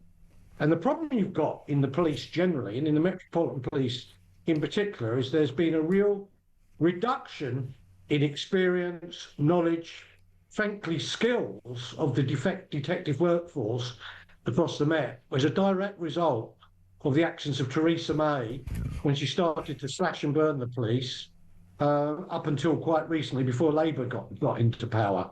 Yeah. So, it takes a long time to grow a detective, and by that I'm talking 7, 8, 9, 10 years to grow one. And so the Met have gone down a route, understandably, of trying to get people to join the CID. No one in uniform wants to join the CID these days. Instead of in my day, I fought tooth and nail to be a detective, as did my brothers, sons and nephews. It was the accolade we wanted. No one wants it anymore because there's too much risk in terms of the caseload that you've got. So the Met Police and others have gone down the route now of recruiting people straight from university direct into being trainee detectives, which means they don't cut their teeth as uniformed officers or plainclothes crime squad patrol officers, building cases, going and give evidence in court. They're literally learning on the job. Now, these are clever people, and they are doing quite well, I'm told, but there's no, if you like, excuse or no way out of building the police experience. Now, there's another bit of police experience which is particularly relevant here, and that goes back to my original comment, which is when a family loses someone, they want to grieve. When 2 small children die, clearly it's extremely emotionally upsetting for a whole host of people, not least the unfortunate families. It's therefore a key thing when you're investigating this offence, and almost more importantly, being the leaders, the supervisors of what's going on, to make sure the family are well managed. Now, normally, and this is a direct result of the Stephen Lawrence inquiry of what would that now be, 27 years ago in his death, 30 years ago, we would put family liaison officers into the family who are trained officers to assist with the investigation and make sure the family feel they're kept in the loop. There could be many reasons why the family are now, or one family is now very upset. The least one of them will be, they will have wanted justice and vengeance and to be told. Actually, they called off the case too quickly, didn't they? They've admitted that, and now they've reignited it. But you say Amanda Rowe from the Independent Office of Police Complaints said, "We have now served notices advising 4 serving officers whose ranks are Commander, Detective Chief Inspector, Detective Sergeant and Detective Constable, and a former Detective Inspector that their conduct is being investigated at the level of gross misconduct. We are also investigating allegations that Met officers provided false and misleading information to those affected and whether the officers' treatment of those affected was influenced by their race." Either way, this case was dropped way too quickly. It embarrassingly had to be revived, and we're waiting to find out whether or not this woman will eventually be charged with causing death by dangerous driving. But dropping the case was a mistake, wasn't it? Well, it's easy to judge, and we don't know the facts. But what we will know is, in a case of this nature, that an investigation will have been done and papers submitted to the Crown Prosecution Service, who would have said, we're not going to proceed with this. Yeah, but now they're not saying that. Now they're not saying that. Well, correct. The Crown Prosecution accepted that it was a mistake to drop the case. So the coppers have screwed up here. There's no doubt about that. Well, no, they haven't, Kevin. They haven't, because I bet you will wait for the result of the IOPC investigation. The police work under the guidance on cases like this, like the Crown Prosecution Service, and the Crown Prosecutor would normally have said something like, we're not satisfied that we've covered off negating her defence that she had an epileptic fit, we would like that reinvestigated. Now, also, there is another point that whoever was supervising that inquiry should have also said, we would have liked that reinvestigated. So, you know, it's too early to say anyone's fouled up here. What I would say is the learning from me on all of this is when you've got sudden traumatic death in an emotional circumstance, you better make sure you do everything possible to demonstrate that you've done all that can be done. Yeah, which they clearly haven't done, have they? Correct. They haven't done it. That's the problem. That's the problem. You're right, though, Kevin. It's a complicated case, and we don't know the ins and outs. But it's very intriguing that 11 officers are now under investigation for what, frankly, has descended into shambles, hasn't it? Well, Kevin, I mean, let's be clear. Are we really saying that 11 police officers allowed racism to affect? Well, the IOPC are saying potentially yes. Yeah, they're saying that's what's on the table, Kevin. That is what's on the table. And this case, just read the details. It's a shambles from start to finish. The coppers have made mistakes. The Crown prosecution have made mistakes. You know, but let's wait to see what the IOPC decide. There would appear to be, you're right, there would appear to be a lack of, if you like, diligence of the first investigation. And it would appear to be that people did not escalate it up the chain of command properly, just like they didn't do with the Stephen Lawrence inquiry, to say we could be getting a problem here, we need to do more on this. But it comes back to my point, Kevin, that due to the inexperience and the way in which people are fast-track promoted in the police service now, people don't know where the problems were from 10, 20 years before. OK, well, we don't know what the stories of the officers involved in this, but we await there should be an announcement today. We don't know whether it's going to come, but whether or not this woman will be charged. And also we await the results of the IOPC inquiry. Very interesting and complicated case, as you say, Kevin. Kevin, good to have you on the show. Thank you so much for your time. Kevin Hurley, former Met Police Detective Superintendent there. We'll take some calls when we come back. 0344 499 1000.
across the UK. On DAB+, on YouTube, on your mobile, and on your side. This is Talk. Breaking news, the parents of the Southport killer should be deported back to Rwanda. Robert Jenrick, the Reform UK MP, has said he is their Treasury spokesman at Reform UK. Mr Jenrick said the couple behaved shamefully and should face criminal charges. I mean, I think he's right on that. I mean, you know, Axel Rudakabana's parents, mother and father, got a lot of questions to answer, and they did. They clearly protected him, and you know, they must take their share of the blame. But I'm getting a bit uncomfortable, by the way. Oh, those parents, that mother and the father, it's all their fault. It's not all their fault. It's mostly not their fault. It's the fault of the authorities. It's the fault of the agencies that failed to perform their duties. And, you know, if we're all going to go, oh, it's those parents. Look, I'm not condoning Mr. and Mrs. Rudakabana, but they are a mother and a father. Mothers and fathers tend to protect their kids no matter what their kids have done. You see what I'm saying? So let's not climb too much on this bus. Let's blame the parents. By all means, make them take their share of the blame, their fully deserved share of the blame. But let's not go down Parent Avenue and forget all about all the agencies and the authorities that didn't do their jobs. As Sir Adrian Fulford, the chairman of the Southport Inquiry, said, it was their failure of their duty that led to these horrific murders in Southport. So, mum and dad, yeah, sure, but let's not forget the authorities and the agencies that didn't do their jobs. Let's listen to a quick voice note. This is Helen on Donald Trump. I find this latest thing with Donald Trump, pretending that he actually was just putting that on there as a doctor. Oh, come on. We know what you're doing. And by the way, isn't it a bit classic that you start to think you're Jesus when you've gone a little bit round the bend? I mean, it is a classic. I think we need to keep an eye on him. And you know what? I don't like liars. Well, Helen, I'm with you on that. I don't think we should let him get away with it. You know, he's obviously something. I don't know why anybody thought it was Jesus. It's clearly a doctor. No, it isn't. It's clearly Jesus, and we shouldn't let him get away with it. But we probably will, because it's our old balmy, crazy Donald. Ha, ha, ha. Well, he shouldn't be allowed to gaslight us like that, I don't think. Let's take a quick call. Let's talk to Shep in Birmingham. Hello, Shep. Hi, Kev. Thanks for taking the call. I nearly had to pull over and crash the car listening to the sex toy thing. I've had a terrible 3 weeks, Kev. I'm a motorcycle instructor in Birmingham. Mm-hmm. I love my job, but the place is surrounded by gangs of youths in hoodies. The police do nothing. 3 weeks ago, we reported 45. We got videos of them, 45 of them, hooded up, baseball bats, 45-minute response time. And yeah, you had your bike, and your bike's important to your job. You've had it stolen, yeah? Job. It's my job, and also my students are very vulnerable as well. 45-minute response time. Surprise, surprise. The bandits had gone. Inside DVSA at Birmingham, they've got a fenced area, no security. 4 of them came in, stole one of my bikes. And you find out today that a Labour MP. That her idea of important business in the House of Commons is to discuss sex toys as a way of breaking your addiction to porn. And then, just to add, which reason I called you, because I want to kill somebody. Now, Shep. I'm outside a reputable I understand why you're so furious. I understand, of course. But I'm outside a reputable baker's today with 2 students with disc locks on. They're the things that go on the front of the wheels. Yeah. And we put our helmets on. I tell them to remove the disc locks. And 20 seconds later, a gang of 6 of them on mopeds come round, push the bike away downhill. Oh, no. By the time I'm off my bike, 15-minute response time from the police. Bearing in mind, my last bike that was stolen, case closed after 5 days. I got an email, case closed. Well, they don't bother with this, do they? They just don't bother. The CCTV, it's outside a national agency, DVSA. Honestly, Kev, at the moment, it's bandit territory out there. The police are useless. I'm not going to... They were 11 years old, the police that responded today. Shep, listen, mate. Another thing, Kev, just to finish. Go on, quickly. When you ring through on 999, it takes 5 to 6 minutes for them to finish with all the Sorry, I shouldn't laugh. 5 minutes. Honestly, they're asking questions. When I said, could you just send a car and I'll give these details to the officer when they come, 5 to 6 minutes before a policeman is even alerted. Oh, God, it's just pathetic, isn't it? And what are they talking about in the House of Commons? Sex toys. Well, it's enough to make you weep. Shep, great call. Keep in touch. Thank you. Shep in Birmingham. Let's quickly talk to Ian in Bridgend. Ian, you want to talk about defence spending or lack thereof? That's it, yeah. Pleasure talking to you, Kev. Yeah, I think my fellow motorcyclist there makes the point. We need to worry about the enemy within, not the enemy without. We need to secure our borders, make it a safe country, and make it a country that people are prepared to fight for. Because youngsters, they will not fight for this country anymore. Well, quite. And what did you make? Right now, I think he's finished his speech, but Lord Robertson, former Blairite cabinet minister, former defence secretary, former chief of NATO, making a speech right now saying that Starmer and his gormless government are splurging way too much on welfare and scrimping way too much on defence. They're not spending all their money on benefits, hardly any money on defence, and he says that they have put this country in grave danger. It's a disgrace, isn't it? It is, but I think he's missing the point, isn't he? Mass migration, that's the issue. That's where the money's going. You know, previously we had a welfare state that... it feeds into the welfare problem, I agree, yeah. Exactly, you know, we need to sort out our own country first, our own priorities. You know, Ian, we've got to start spending on defence. These are turbulent times. The world has changed. We have no defence. We've just found out. We've got about 6 warships, about 53 soldiers, and 4 aeroplanes. It's hopeless. Yeah, I know exactly. You know, my Omani was part of the Home Fleet back in Western past. You know, when we had secure borders, we looked after ourselves. Yeah. There was a common. Yeah, but there's no point in having secure borders. I agree with you about secure borders. It's a disgrace the way our borders have become completely porous. Politicians don't seem to care about the security of our borders. But there's no point in having secure borders if you can't defend your country. No, I need. But the thing is, you know, we need to prioritise, don't we? But there's no point in saying our borders are secure if you've got no way of keeping them secure, if you have no military force. No, indeed. But the thing is, what will be a military force? You know, how are we going to create... Well, I tell you, we just need to spend 5% of GDP on defence. We need to start getting more warships, more aeroplanes, more soldiers, more troops. We have to be able to defend this country. I'm with you about that. There is no point in saying we've got secure borders if you've got nothing to secure them with, as in a proper army, a proper navy, a proper air force. We haven't got that at the moment. Nothing like it. It's a shambles, Ian. But I take your point. Good call. Call me again, please, mate. Ian in Bridgend. Sun Sport with Sean Costas next. Stick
The world is on fire. Russia, Iran, China, conflicts brewing in all of their different regions. They're not waiting.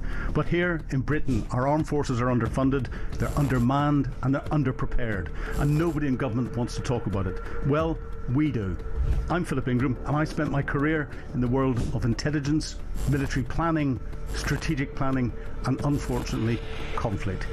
This is Talk War, and this is where we analyse the conflicts shaping our world.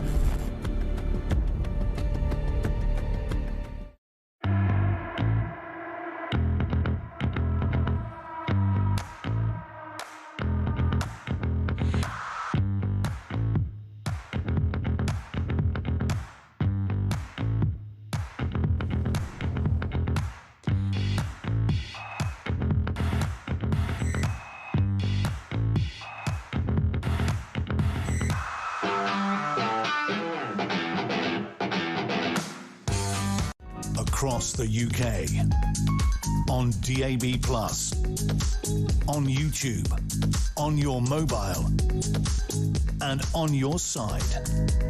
This is Talk. Welcome back, Sean Custis, director of Sport of the Sun, right? Yeah, not head, director of Sport of the Sun. He's been promoted, very well deserved. Michael Carrick won't be very happy this morning. I watched some of this game last night, Man United Leeds at Old Trafford, and he's moaning on about, that should never have been a sending off and all that. That wasn't the story of that game. The story of that game was Leeds outplayed Man United. They did. Bit of a deflection tactic, wasn't it, by Carrick? Because, yes, Martinez did pull Calvert-Lewin's head, but very, very briefly. Yeah. And, of course, they were losing anyway by then. Yeah. But he touched it. And to get a 3-game ban for that, I think it's as much that as the actual sending off itself. Yeah. Because it does seem harsh, don't you think? They call it violent it conduct. was harsh. It's certainly not worth I suppose you get sent off, you get the ban, but so he's got a point, but it is a deflection from Man United were poor, Leeds deserve to win, and Leeds are pretty much eased their relegation fears, haven't they? And Man United, who looked like they were going to cement a Champions League place quite easily, now a bit of a struggle on. What do you think went wrong? Apart from the fact they didn't play very well. They didn't play well, but why? No, they just didn't. Because they seem to have had a momentum. They have had a momentum going, and it happens, doesn't it? There was no spark there last night. They did struggle. They didn't get the ball moving around particularly well. Bruno Fernandes seemed to be in one of those moods where he wasn't quite. He's had a great season, plenty of assists, but he seemed a bit more petulant. Yeah, you get aggressive rather than brilliant. Yeah. He gets like that. He has had a brilliant season, though. He's one of the players of the year this season, even though Man United haven't been challenging for the title. Yeah. He's been very, very good. Let's talk quickly about Liverpool tonight there at PSG. They'll be buoyed by their very lucky victory at Anfield on Saturday. They beat Fulham 2-0. Indeed. You managed to get Fulham into every bulletin, Kevin. I know. Even when they lose. Look, they were well beaten by PSG in the first leg. It could have been 5, but they got out of jail really at 2-0. So they've still got a chance in theory. I mean, the way Liverpool are playing, you wouldn't think they could get through that. But big, you know what they say, the big nights at Anfield. Can the fans inspire them to pull it back? And they need. Look, this is their last chance to do anything this season. Yeah, they're still fighting for Champions League qualification again season, but to win anything, it's this one. They need it. And what's the story with Arne Slot? I mean, there's injury problems, inherited Klopp's team, and there was a period of transition and all that kind of stuff. But their performance this season, after winning the league last season, not being great. It's just not acceptable, really. He agrees with that. Not being great. Good players, but well-established good players not performing. He's had all the issues with Mo Salah, which I don't really blame him for. I think Salah was kicking off and causing him a lot of trouble. Van Dijk's not being the same player, but hey, he always fronts up and is prepared to take responsibility. Some of them don't. Florian Wirtz hasn't worked out, has it, at 110 million yet? No. He's been injured. Never mind, because he's always injured. Yeah, but as we're made to sell him for 125 million, I wasn't too impressed, so I don't feel too sorry for him. But he has had Newcastle fans hate him, don't they? He has had a few issues, Slot. So I feel a little bit for him, but he needs to try and turn this around. If he can turn this around, all will be forgiven tonight. difficult though it may be.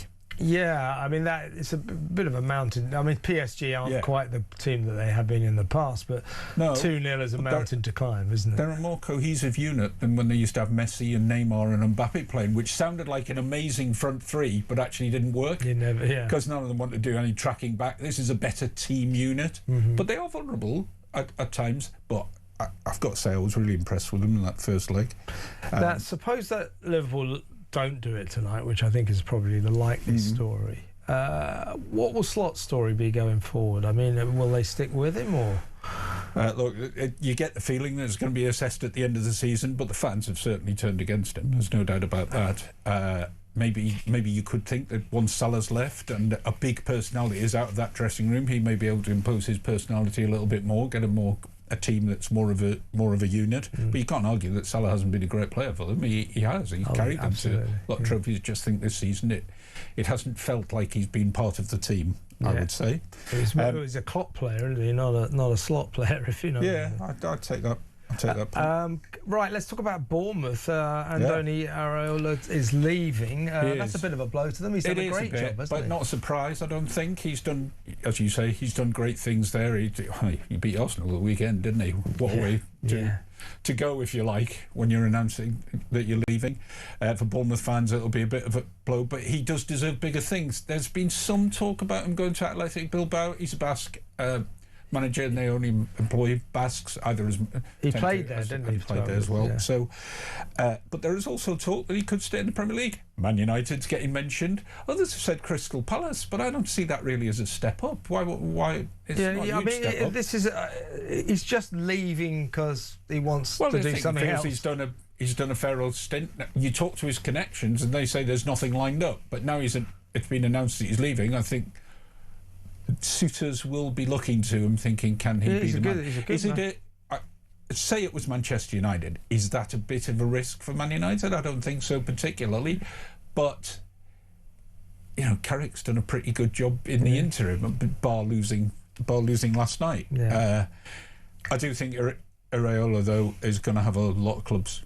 Any thoughts of who might go to Bournemouth? Anybody in the frame? There's been talk about a possible Eddie Howe swap deal with Areola going to Newcastle and Eddie Howe going back to where he was before. Look, you don't know how the end of this season's going to work out for Howe, so I'm sure they would have him back with open arms if he was to leave Newcastle. Exactly right. Well, listen, excellent sports report, all that on the back pages of the Sun newspaper tomorrow. Don't miss it.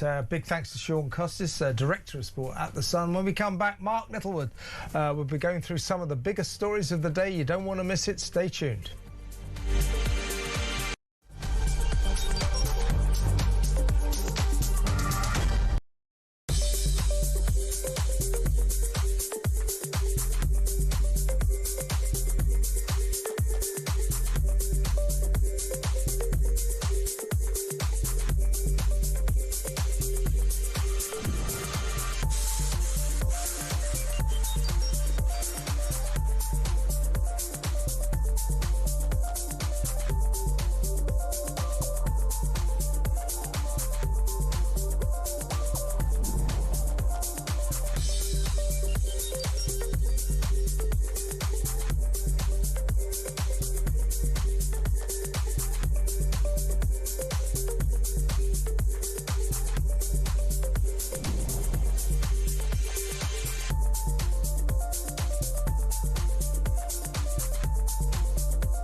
across the UK. On DAB+, on YouTube, on your mobile, and on your side. This is Talk.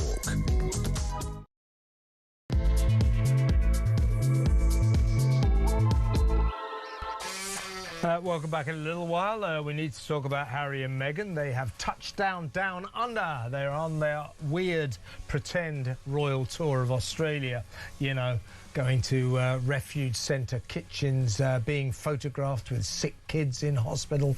I don't think they have any tribal dancing in Australia, but if they did, Harry and Meghan would be there. They're going through all the motions of a royal tour. The only thing is, it's not a royal tour. Really weird. Two private citizens just going to visit hospitals for pictures. Why? What's it about? Australians are going, well, if they want to come in and do this sort of thing, I suppose they can, but why are they doing it? But what they're annoyed about is that everywhere this couple go, they need police protection, police coppers everywhere. So it's costing Australian taxpayers a lot of money, and they don't want to pay it. Not particularly popular, the gruesome twosome down in Australia at the moment. We'll talk to Kinsey Schofield a little bit later about that, and also the news that apparently the King hasn't spoken to Andrew for some time, and according to royal insiders, will never speak to his brother again. He's so fed up with him about the Epstein file scandal. So all of that in just a little while with Kinsey Schofield. But for the next 20 minutes or so, let's go through some of the biggest stories of the day with the Director of Popular Conservatism, Mark Littlewood. Welcome, Mark. Hi, Kevin. Good evening. Great to be with you. Good to have you on the show. Well, let's talk. On the day, or this basically emerged over the weekend, Keir Starmer is seeking to dynamically align us with the EU's trading policies on food and various other products. This effectively will mean we're going back into the customs union, the single market. We will have to take Brussels' rules, but we won't be able to make them because we're not at the voting table. Any changes that they make going forward, we will just have to grin and bear it. We have no say in whatever they do, but Keir Starmer's proposal is we align ourselves dynamically to everything they do. MPs or anyone in Britain will have no say in what they do, but we will have to accept those rules. And for the privilege of that, the EU has said, well, you know, the bureaucracy involved in getting you back into the customs union, all that entails, that'll cost Britain, please, we'll have £15 billion a year. So Keir Starmer has said, yeah, I'll give you £15 billion a year for not really very much at all, except being bound, shackled by EU rules and regulations that we have no say in making or changing. Isn't that wonderful? £15 billion a year. We learned that on the day that the former NATO chief, former Labour grandee, very much a Blairite, Lord Robertson, is delivering a speech. He's about to deliver a speech this evening in which he will accuse this government of a kind of vandalism and of splurging all its money on welfare and not spending anything on defence, and as such putting this country into grave danger, a dereliction of this government's duty. That's a senior Labour grandee, not mincing his words. So in terms of money, Keir Starmer's very happy to spend £15 billion so he can luxuriate in the European vibe. Hey, folks, look, I got Britain closer to Brussels. Isn't that great? And all it cost me was £15 billion a year. But he doesn't want to spend £15 billion on defence. This is a disgrace and a scandal. This government has lost the plot, hasn't it?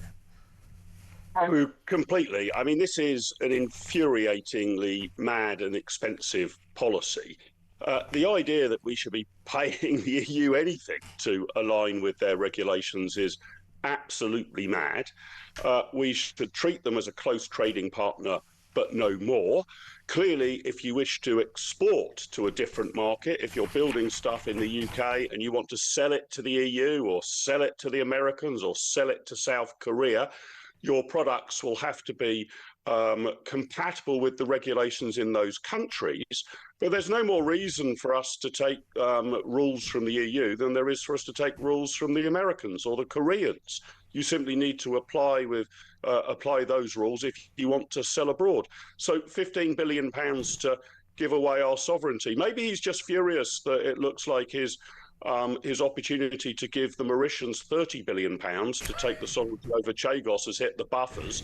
So he feels he's got behind the sofa a few pounds worth of taxpayers' money to give away British sovereignty, and he wants to hand it over to Ursula von der Leyen.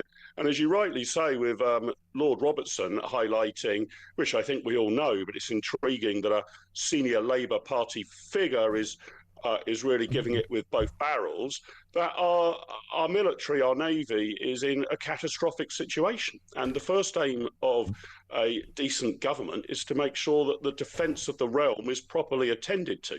And you would have thought £15 billion spent on that, rather than complying with whatever mad, bad and dangerous rules around foods and pesticides and God knows what else Brussels comes up with, would be a far, far better use of the money.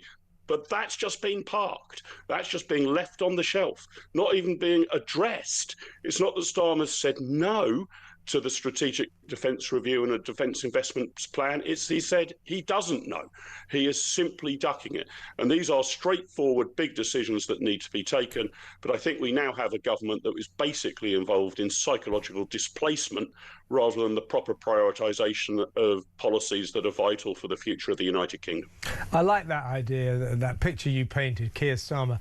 Damn, I wasn't able to waste £30 billion giving it to the Mauritians. What can I do? Where can I waste this money? Brussels. Let's give them £15 billion a year for a terrible deal. Seems to have this habit of striking awful deals, giving away the Chagos Islands, and somehow or other we have to pay them to get the Mauritians, to give them those islands, something I still can't get my head around. And now he wants to pay £15 billion just so we can take Brussels rules. Daniel Hannan in the Telegraph this morning, Lord Hannan, writing that there's no logical explanation for this. The advantages for it are just mysterious and not obvious to anyone, except for that this Prime Minister wants to luxuriate in the European vibe. He wants to say, hey, we're back with the Brussels gang. I got us back in the club. Just that. That's it. He wants to say, hey, look at me, I'm a Europhile. And by the way, British taxpayers, that's going to cost you £15 billion a year, and we're going to have to take a load of rules and regulations that will do this nation no good at all. It's unbelievable. Yes, I mean, I'd go even further than that, I think, Kevin. You're right that Keir Starmer, I feel sure I can say, would dearly love the United Kingdom to fully rejoin the European Union. He knows that's politically impossible at the moment, so he's trying to do it by incremental steps. But if you were trying to work out, if you were trying to divine, if you were trying to read from the tea leaves, what is Starmerism as any sort of philosophy or guiding light, it just comes down to this, an utter addiction to international law and process. That is what guides him everywhere. So some Mickey Mouse kangaroo court somewhere says that we should hand over the Chagos Islands. This becomes an overarching government priority. Bizarrely, definitely not in the national interest, completely insane thing to do. He'd much rather food regulations were set by some committee in Brussels or some bunch of bureaucrats than being thrashed out as a democratic parliamentary decision in the United Kingdom. So wherever you look, what he wants is international law and process rather than actually making a political decision and defending it. And we've seen that everywhere in his premiership. It's all about process. Even when he gets himself in hot water, like the Mandelson saga, for example, or McSweeney's phone going missing, the whole thing comes back to not the substance, but has the process been followed? And I think people are sick of it because process is expensive.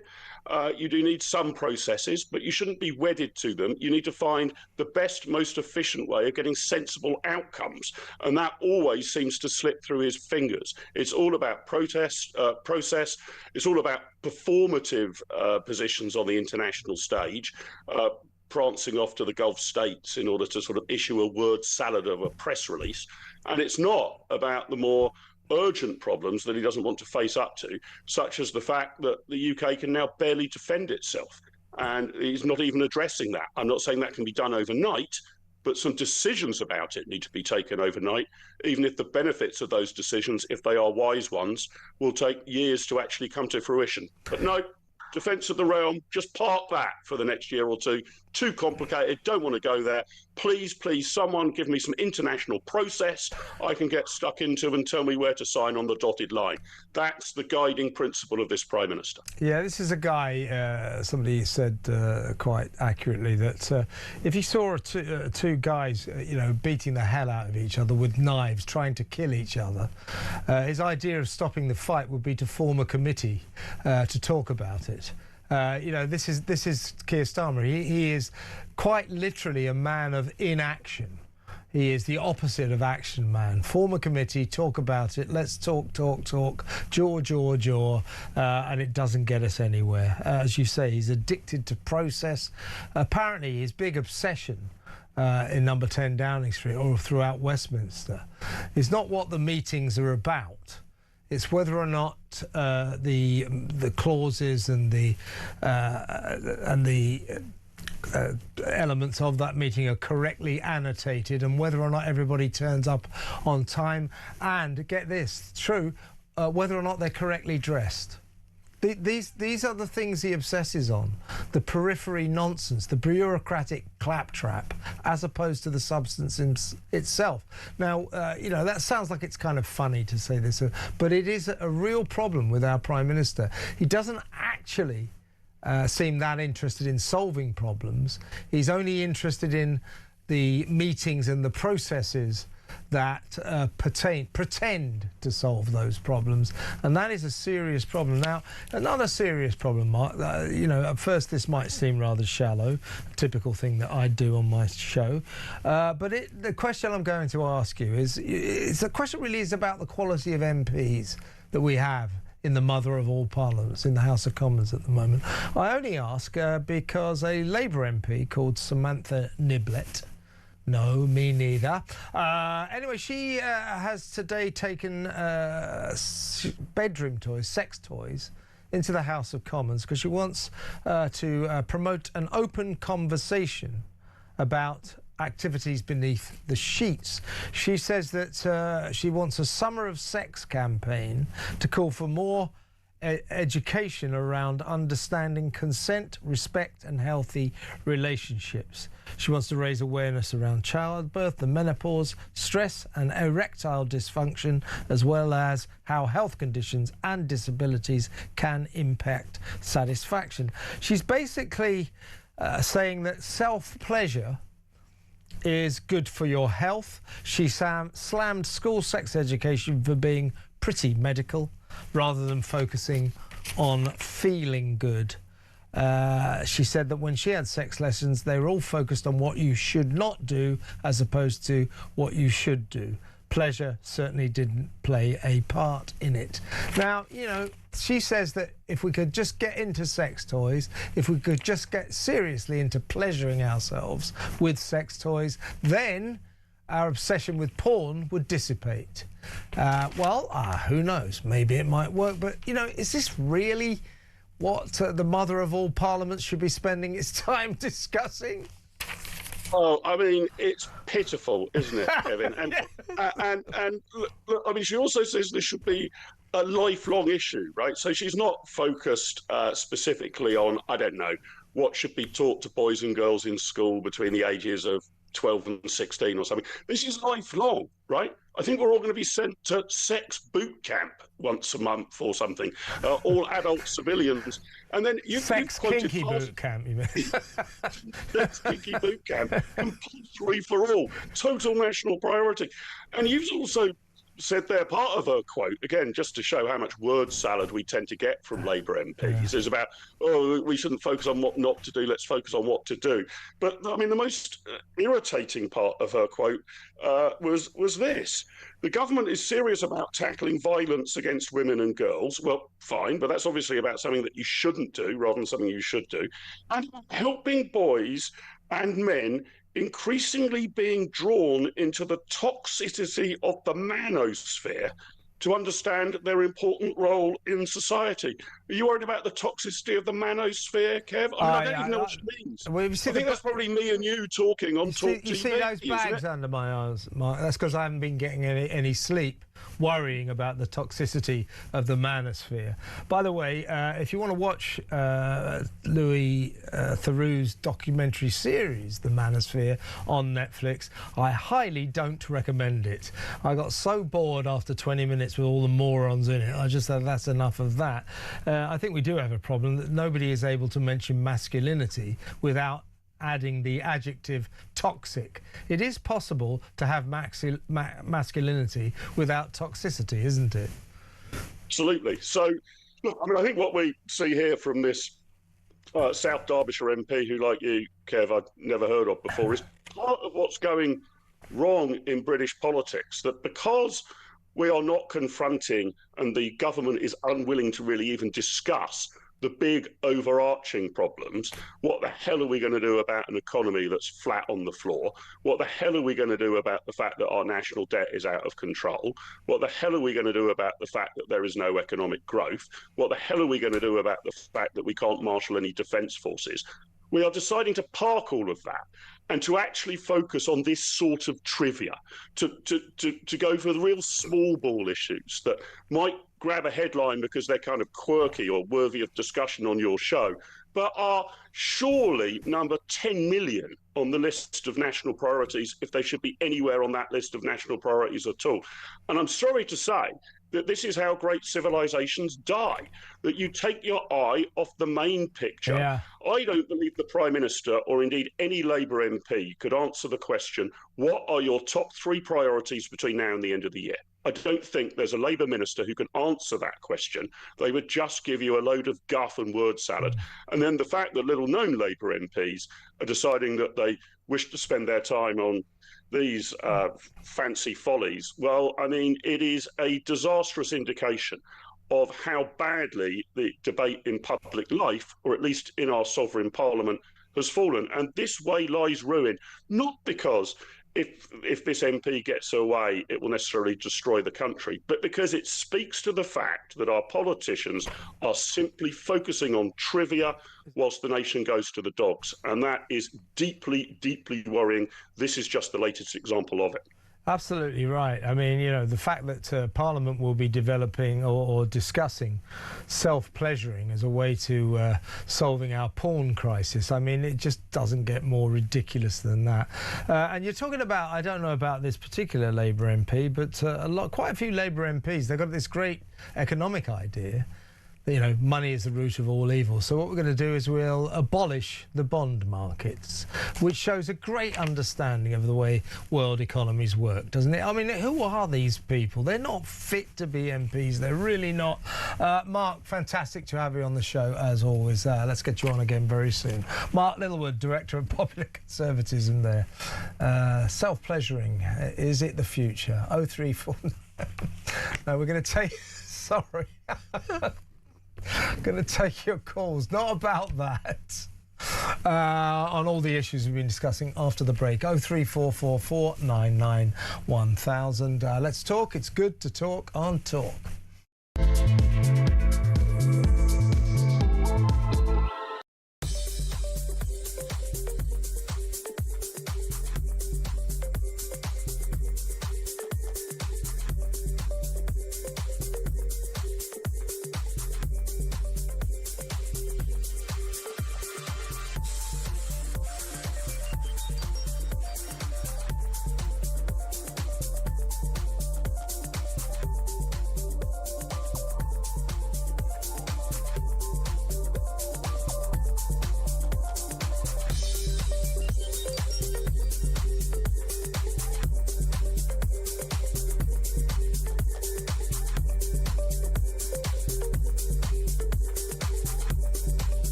world is on fire. Russia, Iran, China, conflicts brewing in all of their different regions. They're not waiting. But here in Britain, our armed forces are underfunded, they're undermanned, and they're underprepared. And nobody in government wants to talk about it. Well, we do. I'm Philip Ingram, and I spent my career in the world of intelligence, military planning, strategic planning, and unfortunately, conflict. This is Talk War, and this is where we analyse the conflicts shaping our world.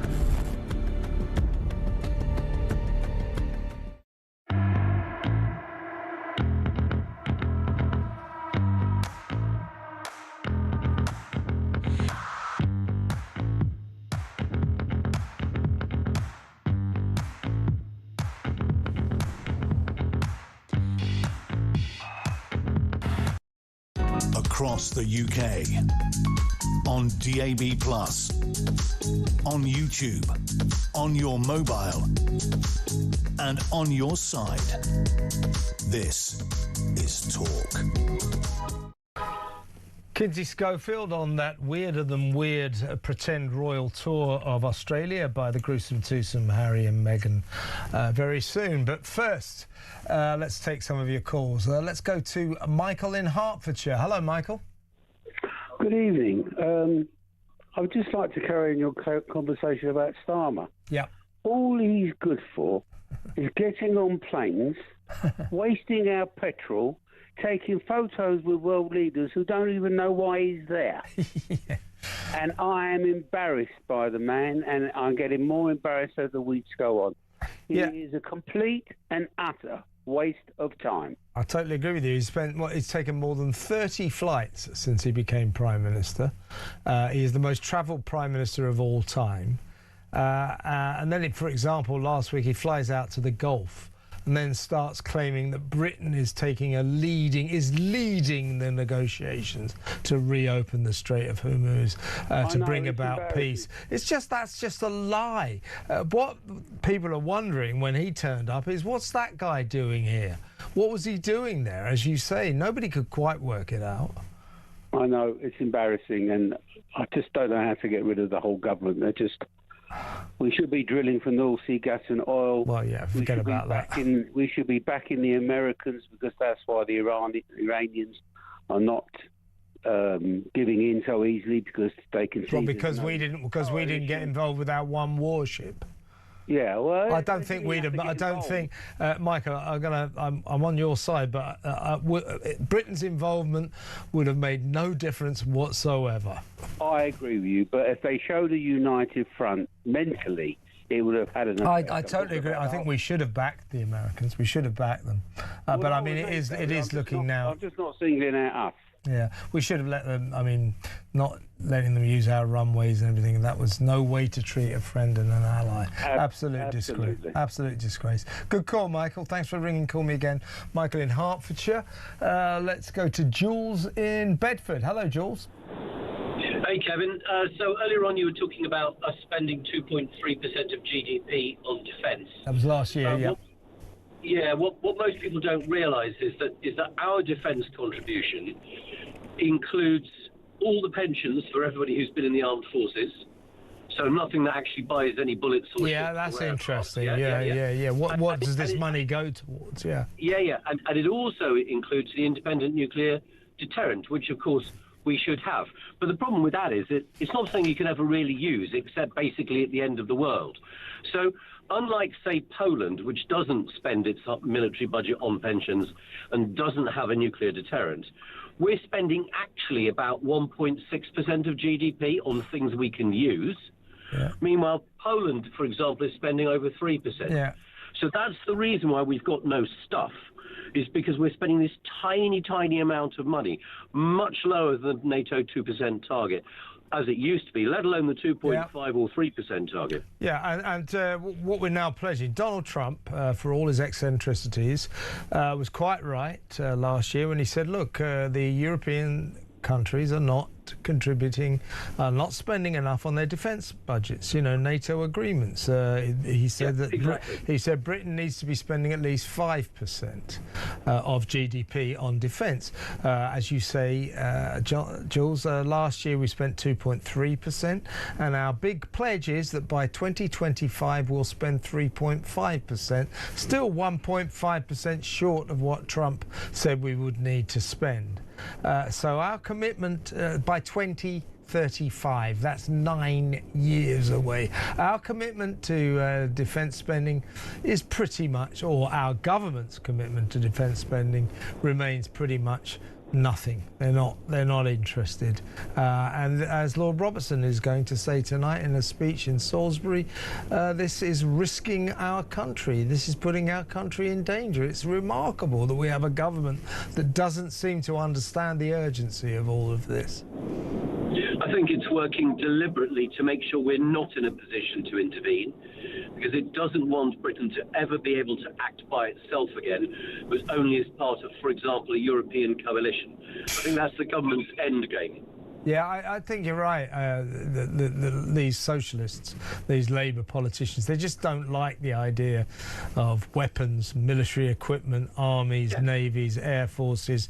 They want us to be denuded, and if we must in any way get involved in conflict or trouble, let's do it with our European friends. Yeah, great. It's pathetic. It really is.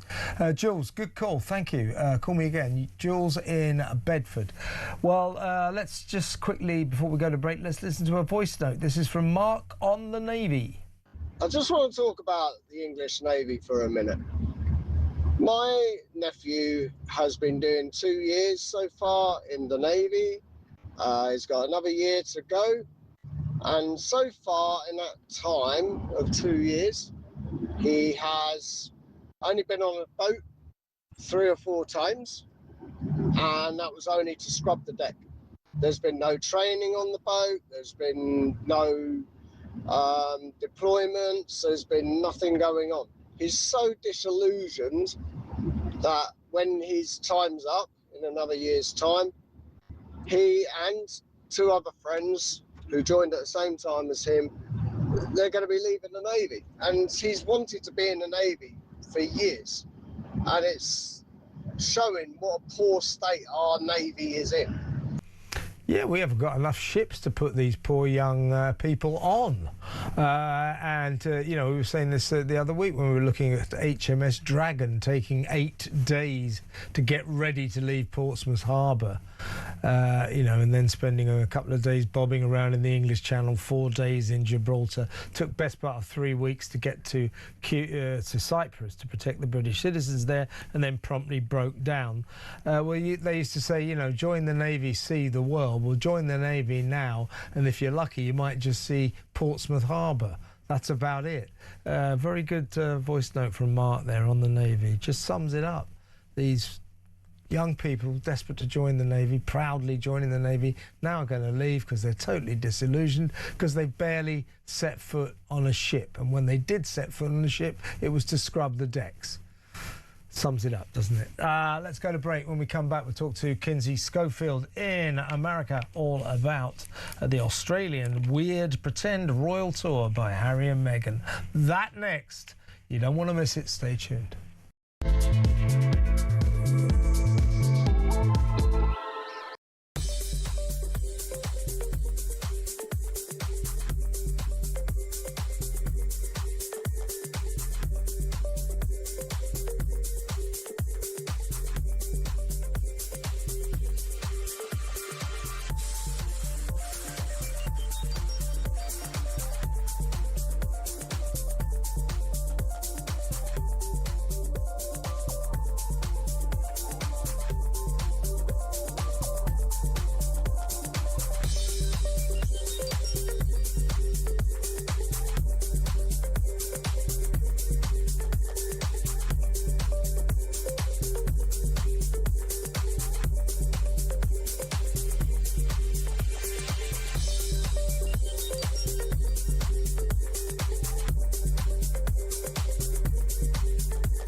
across the UK, on DAB+, on YouTube, on your mobile, and on your side. This is Talk. Welcome back. Well, let's go straight over to our excellent royal guru, our royal expert over there on the west coast of America, live in Los Angeles. She is the brilliant host of Kinsey Schofield Unfiltered. Kinsey Schofield. Hi, Kins. Great hat. Hi, Kev. Great hat. Oh, thank you. I've been enjoying your show today. You're full of you know what and vinegar. I thought you were going to say full of something else. That as well. That as well. And what's the reason for you? Do you know what we call them here? Tit for tat. Tit for tat hat. What's the reason for your tit for? I did not finish the top of my head. I was going for Dolly Parton volume, and oh my goodness, you didn't achieve it. No, the higher the hair, the closer to God. I got there. Yeah. I got real close to God, and I didn't want you to have to witness that. Okay, you look great, Kinsey, as always. Let's talk about the gruesome twosome. They have arrived in Australia for their much talked about pretend royal tour. It is so weird. It is so weird. You know, there they go. The same old shtick. They've got there. They've gone to a children's hospital to be photographed next to sick kids. They've gone to refuge centres so that Meghan can be seen cooking meals for the underprivileged and the poor, and so on and so forth. You know, they're going through all the motions. I mean, they don't really have tribal dancing in Australia, but if they did, they'd be watching tribal dancing like they did in Colombia and Nigeria. All the motions of a royal tour, the only difference being this is not a royal tour. Two private citizens pretending they're the King and Queen of California. It is just bizarre, isn't it? I mean, I could not have said it better myself. These two are not working royals, yet they pursued an appearance, just like Harry in Canada, pursued an appearance at a venue that has history with Queen Elizabeth II. That was intentional, that children's hospital, to force that royal proximity.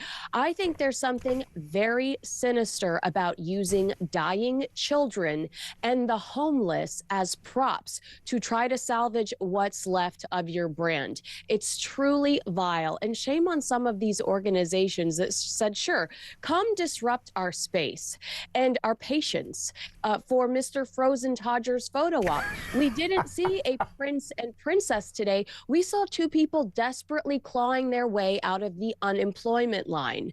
And I'm sick of some of these media outlets pandering. I mean, what we have here is a pretty skilled PR person that is choreographing, these rows of ill children and these people that are willing to say something nice to Meghan in front of the camera as she's dripping in gold while serving the homeless frittata. I mean, let them eat cake. This is the most ridiculous thing I have ever seen, and I am so repulsed by the media that is pandering to it. Yeah. Now, Harry, I can understand why he's doing it, because it's all he's ever known. This is what he does. This is what he did when he was a member of the royal family. They live very dreary lives, opening libraries, cutting ribbons, going to meetings, listening to do-gooders. They do good work, don't get me wrong, but it's not that exciting. But Harry, this is all he knows, so he's just continuing it. What on earth is this former game show glamour girl on the American version of Deal or No Deal, a former actress, doing visiting sick children in hospital? What on earth is that about? I just don't get it. Well, I think we have to give more credibility to the British royal family, because as I see Harry and Meghan Meghan specifically trying to hijack Prince William's legacy with the homeless initiative, I think this is a man that's creating multiple venues to try to literally house the homeless. And there's Meghan serving a frittata as if she's, Marmalade Teresa. And I just think that it's, I mean, I guess you're right. Harry, it's all he knows. And at some point, like, this was inevitable that he was going to fall back on it. But for Meghan Markle, she's just desperate for the positive headlines.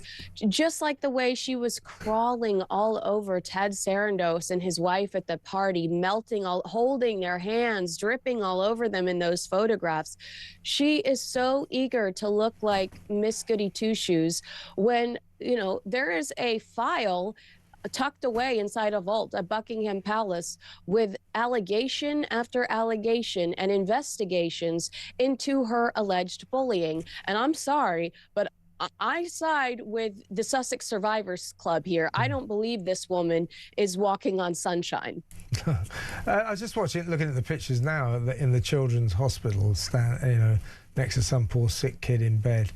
And you know, with the royal family, the official royal tours, I mean, they do a lot of good. People love to see the King, the Queen, you know, Edward, William, whoever, Kate. You know, they love all that. And, of course, when the King and Queen are going, so they're going to America soon, American institutions, organisations, government officials are falling over themselves to say, can the King come and see us? Can the Queen come and see us? That's how these things are worked out, and the royal family, by a process of elimination, decide who's going to be the lucky people that they go and see. Now, what's happening with Harry and Meghan? You know what's happening. They've got their PR team, last year or so, no doubt, on the phone, desperately phoning places, organisations, people in Australia saying, please can Harry and Meghan come and visit you for photo ops? Australians go, yeah, OK then. So, in other words, there's all this effort going into creating something that is totally false, to creating... Right, and likely, Kev, they chose Australia because they had commercial opportunities in Australia. So it's not like they were like, we love Australia, let's go back to Australia. In fact, we've heard otherwise. We've heard Meghan complaining about the attention she received in Australia, thinking it was weird that all these people were lining up to see her. I think that they had financial opportunities in Australia, knew that they would be skewered if they went over to Australia and just did a few paid gigs. So they lined up some of these martyr moments to justify the monetary component. Yeah, let's talk about that. I mean, of course, Harry, I don't know how tickets are going, but they weren't going at all well. He's going to be in Melbourne delivering a $50,000 speech, a symposium on psychosocial safety in the workplace.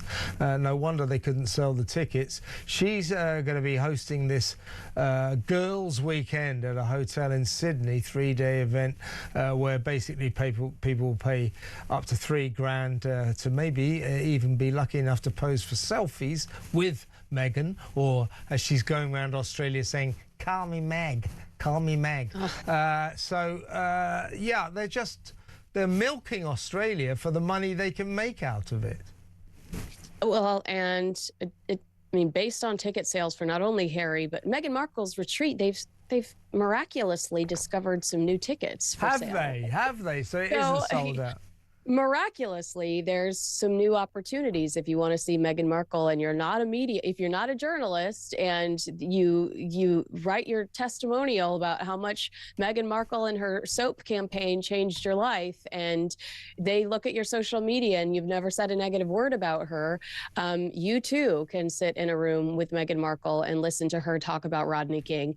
I think that the tickets, the lack of ticket sales, the slashing of Prince Harry's, event, the slashing of the prices there, stumbling upon brand new opportunities at Meghan Markle's retreat, the organization is proof, I mean, analytical proof, that they're not as popular as they'd hoped they'd be over there. And again, I can't stress enough that all of these images you're seeing of these people fawning over them are highly choreographed.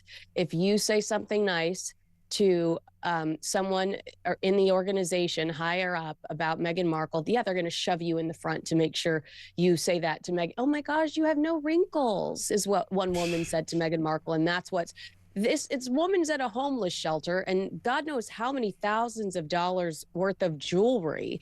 And the soundbite we're getting out of it is Meghan oohing and ahhing when a homeless woman tells her how beautiful she is and how she doesn't have any wrinkles. I mean, does that not just define these two, how shallow and just empty, what empty vessels we're dealing with here? I think you're right. And the word is that this is a rehearsal. They're actually planning to stage a tour of Britain doing this kind of nonsense. Kevin, the Kinsey and Kevin tour bus. We will go where they go. We will cover Harry and Meghan in Britain, and we're going to have buttons and bumper stickers. Okay, ladies and gentlemen, if this comes to fruition, I'm getting Mr. Murdoch on the phone, and I'm going to say, I've got an idea. I have a plan. Yeah, well, I'll tell you, Kinsey, that's a date. I can't wait to go to some speech or something that Harry's making, and maybe the two of them, with you and me in the front row. Because we know very well that we're not exactly on their Christmas card list. So that would be fun. If they come to Britain, if they try this claptrap in Britain, they are going to get one hell of a bad reception, to say the least. They must not do this here. The British people won't put up with it. It's just ridiculous. I've never seen anything so weird in my life. A pretend royal tour. A couple of civilians pretending they're the King and Queen of California. Oh, look, children, we've come to see you. Why? And save you. Like, what does your presence do for me? I'm ill. I mean, I don't. And also, I from a PR perspective, Kev, what a strange time to try to relaunch yourself in the middle of the Andrew Mountbatten Windsor chaos, right? Yeah, no, exactly right. Well, I'm glad you brought that up, because just before you go, I want to discuss a story that's emerging in the last couple of days, that Charles, while Prince Edward actually went to see Andrew on Sandringham Estate, bit of brotherly concern, a bit worried about his mental health.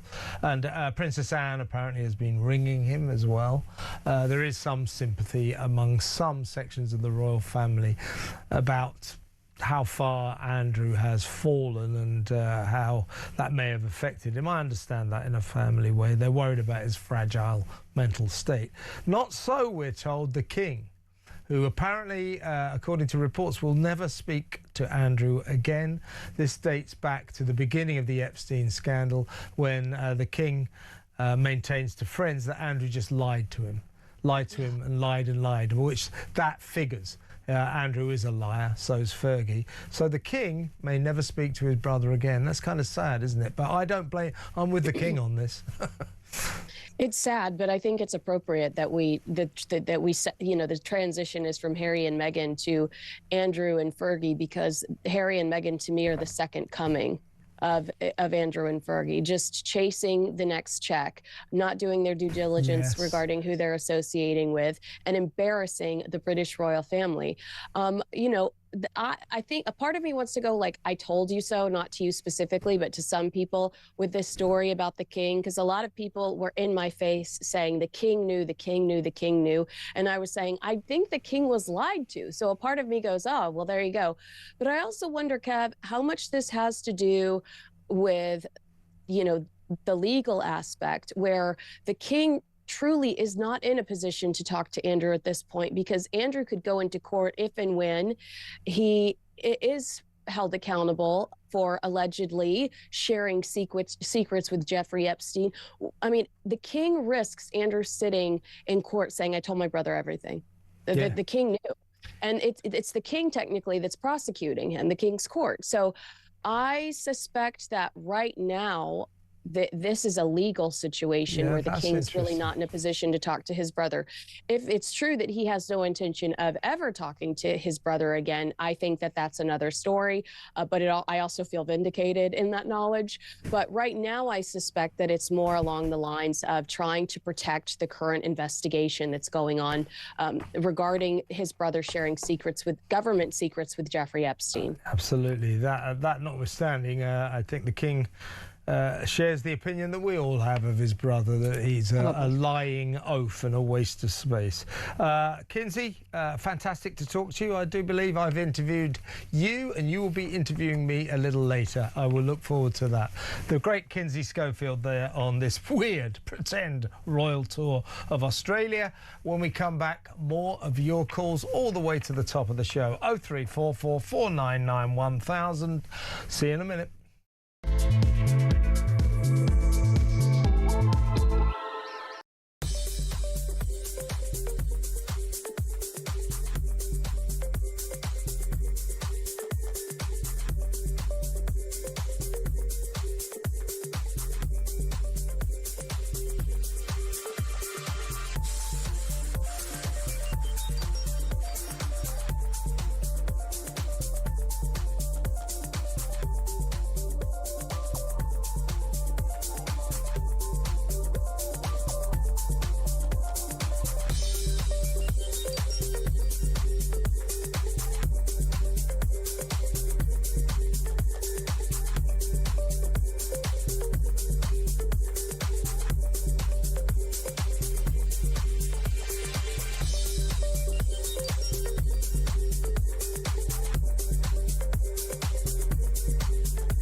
The world is on fire. Russia, Iran, China, conflicts brewing in all of their different regions. They're not waiting. But here in Britain, our armed forces are underfunded, they're undermanned, and they're underprepared.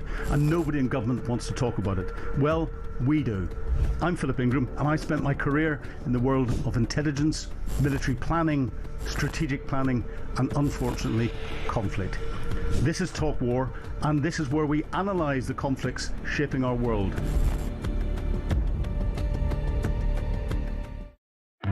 Across the UK, on DAB+, on YouTube, on your mobile, and on your side. This is Talk. Debbie and Dave have sent a note about Olivia. Do you remember Olivia we talked about at the beginning of the show? The brave girl, 19-year-old, who is telling her story of her ordeal at the hands of a 20-year-old Iranian asylum seeker who attempted to rape her just a few months after coming across the channel in a small boat, in a dinghy.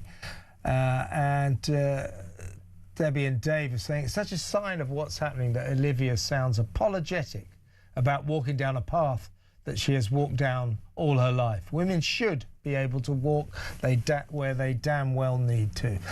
Totally agree, Debbie and Dave. And this is from Margot in Barnes in London.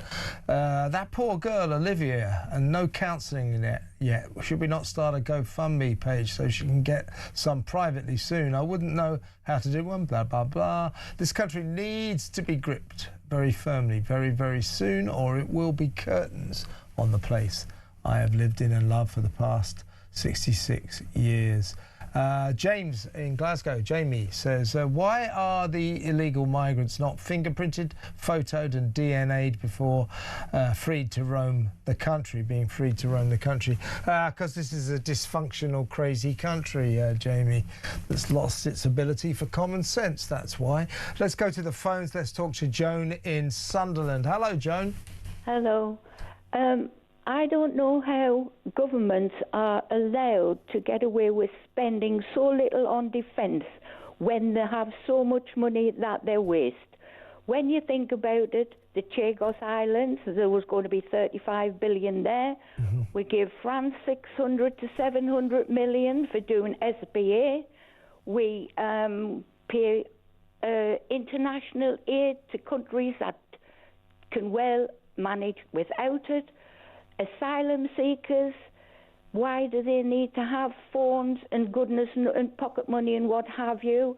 I would love to know how much money Serco is spending on procuring homes and hotels for people who have broken into our country. I would like to see how much Serco is being paid for taking over the contracts for the MOD, to, like that dragon ship. We need an ocean-going tug to find that thing. Well, you know, what you're talking about here, Joan, is just sort of money is being spent by this government, but not in the right places. This deal that Keir Starmer is keen to seal with the EU, which would tie us, dynamically align us to all decisions made about trading, food standards, etc.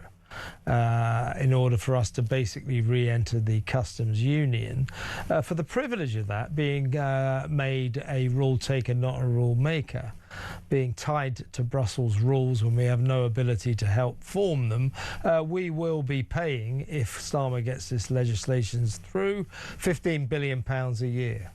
All this money, as Ronald Reagan once said, $1 billion here, $1 billion there, and before you know where you are, you're talking about serious money. Well, if we took a few of these billions that we waste on all this nonsense, the Chagos, European deals, as you say, the amount of money spent on migrants, etc. If you took a few of these billions, put them all together, we could just maybe spend them on some battleships, some aeroplanes, some troops. How about that?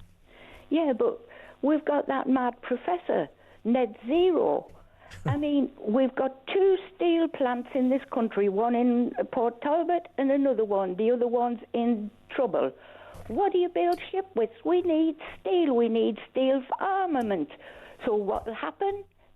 Secretly, they'll have a deal with China so China can dump their it's always China. Yeah, we always end up giving China money. That's why we give China all the money for all of our windmills and our solar panels, so that we can be virtuous about all of our green efforts, whereby China builds all of these windmills and solar panels using fossil fuels. It's just a joke. Joan, you're absolutely right. We are lost on a hamster wheel of insanity. We really are. Good call as always. Thank you, Joan. Call me again. Joan in Sunderland. Let's go to the great Georgina in London. Georgina, you still love Donald Trump, eh? I do still love Donald Trump, and I think people are taking this picture so seriously. Well, they're Christians. They're Christians. Yeah, I'm a Christian as well, but I don't look at it and think, oh my God, that's blasphemous. I mean, I'll tell you what I think, Georgina. I think that when he says that's me, supposed to be me as a doctor, he's talking straight out of his backside. He's lying. Yes, he is telling lies. He should be honest and say, look, I am trying to heal the problems in Iran. I'm trying to heal all that's How do you think he's getting on with that? How do you think he's getting on with the problems in Iran? But the thing is, they're all having a go at this guy. He's doing a lot, and he's doing the majority of it, the United States, on their own. They've had no help from us. They didn't ask us to help. No, they didn't ask. They asked if they could use the bases, Kevin. Well, only afterwards. They launched the attacks on Iran with Israel completely independently. No one knew. You know, but at the end of the day, the guy he's got a monumentous task ahead of him. Okay, he put a picture on of himself dressed as Jesus. Big deal, you know. And I've seen pictures of Keir Starmer, and I've seen gorgeous pictures of you dressed in bikinis. Doesn't mean you're Victoria's Secrets models. Yes, it does. You know, no one's taking offence. Just take it tongue-in-cheek. Well, yeah, sure, but you know, I don't have any strong feelings, but I understand people who do. But it's terrible politics to attack the Pope and then to take the rise out of Jesus Christ. That is bad politics. You just don't do that. Donald Trump, I think, to an extent, is losing the plot. Well, he can say he's losing the plot, you know, and some people have taken offence, and, you know, that's their opinion. And yeah, they're called Roman Catholics. There's 1.2 billion of them around the world. You know. They should be concentrating more on their Pope going into mosques at the moment, which is what he is doing. Concentrate on that. Let's have a go at the Pope. Leave Donald Trump alone. Well, you know...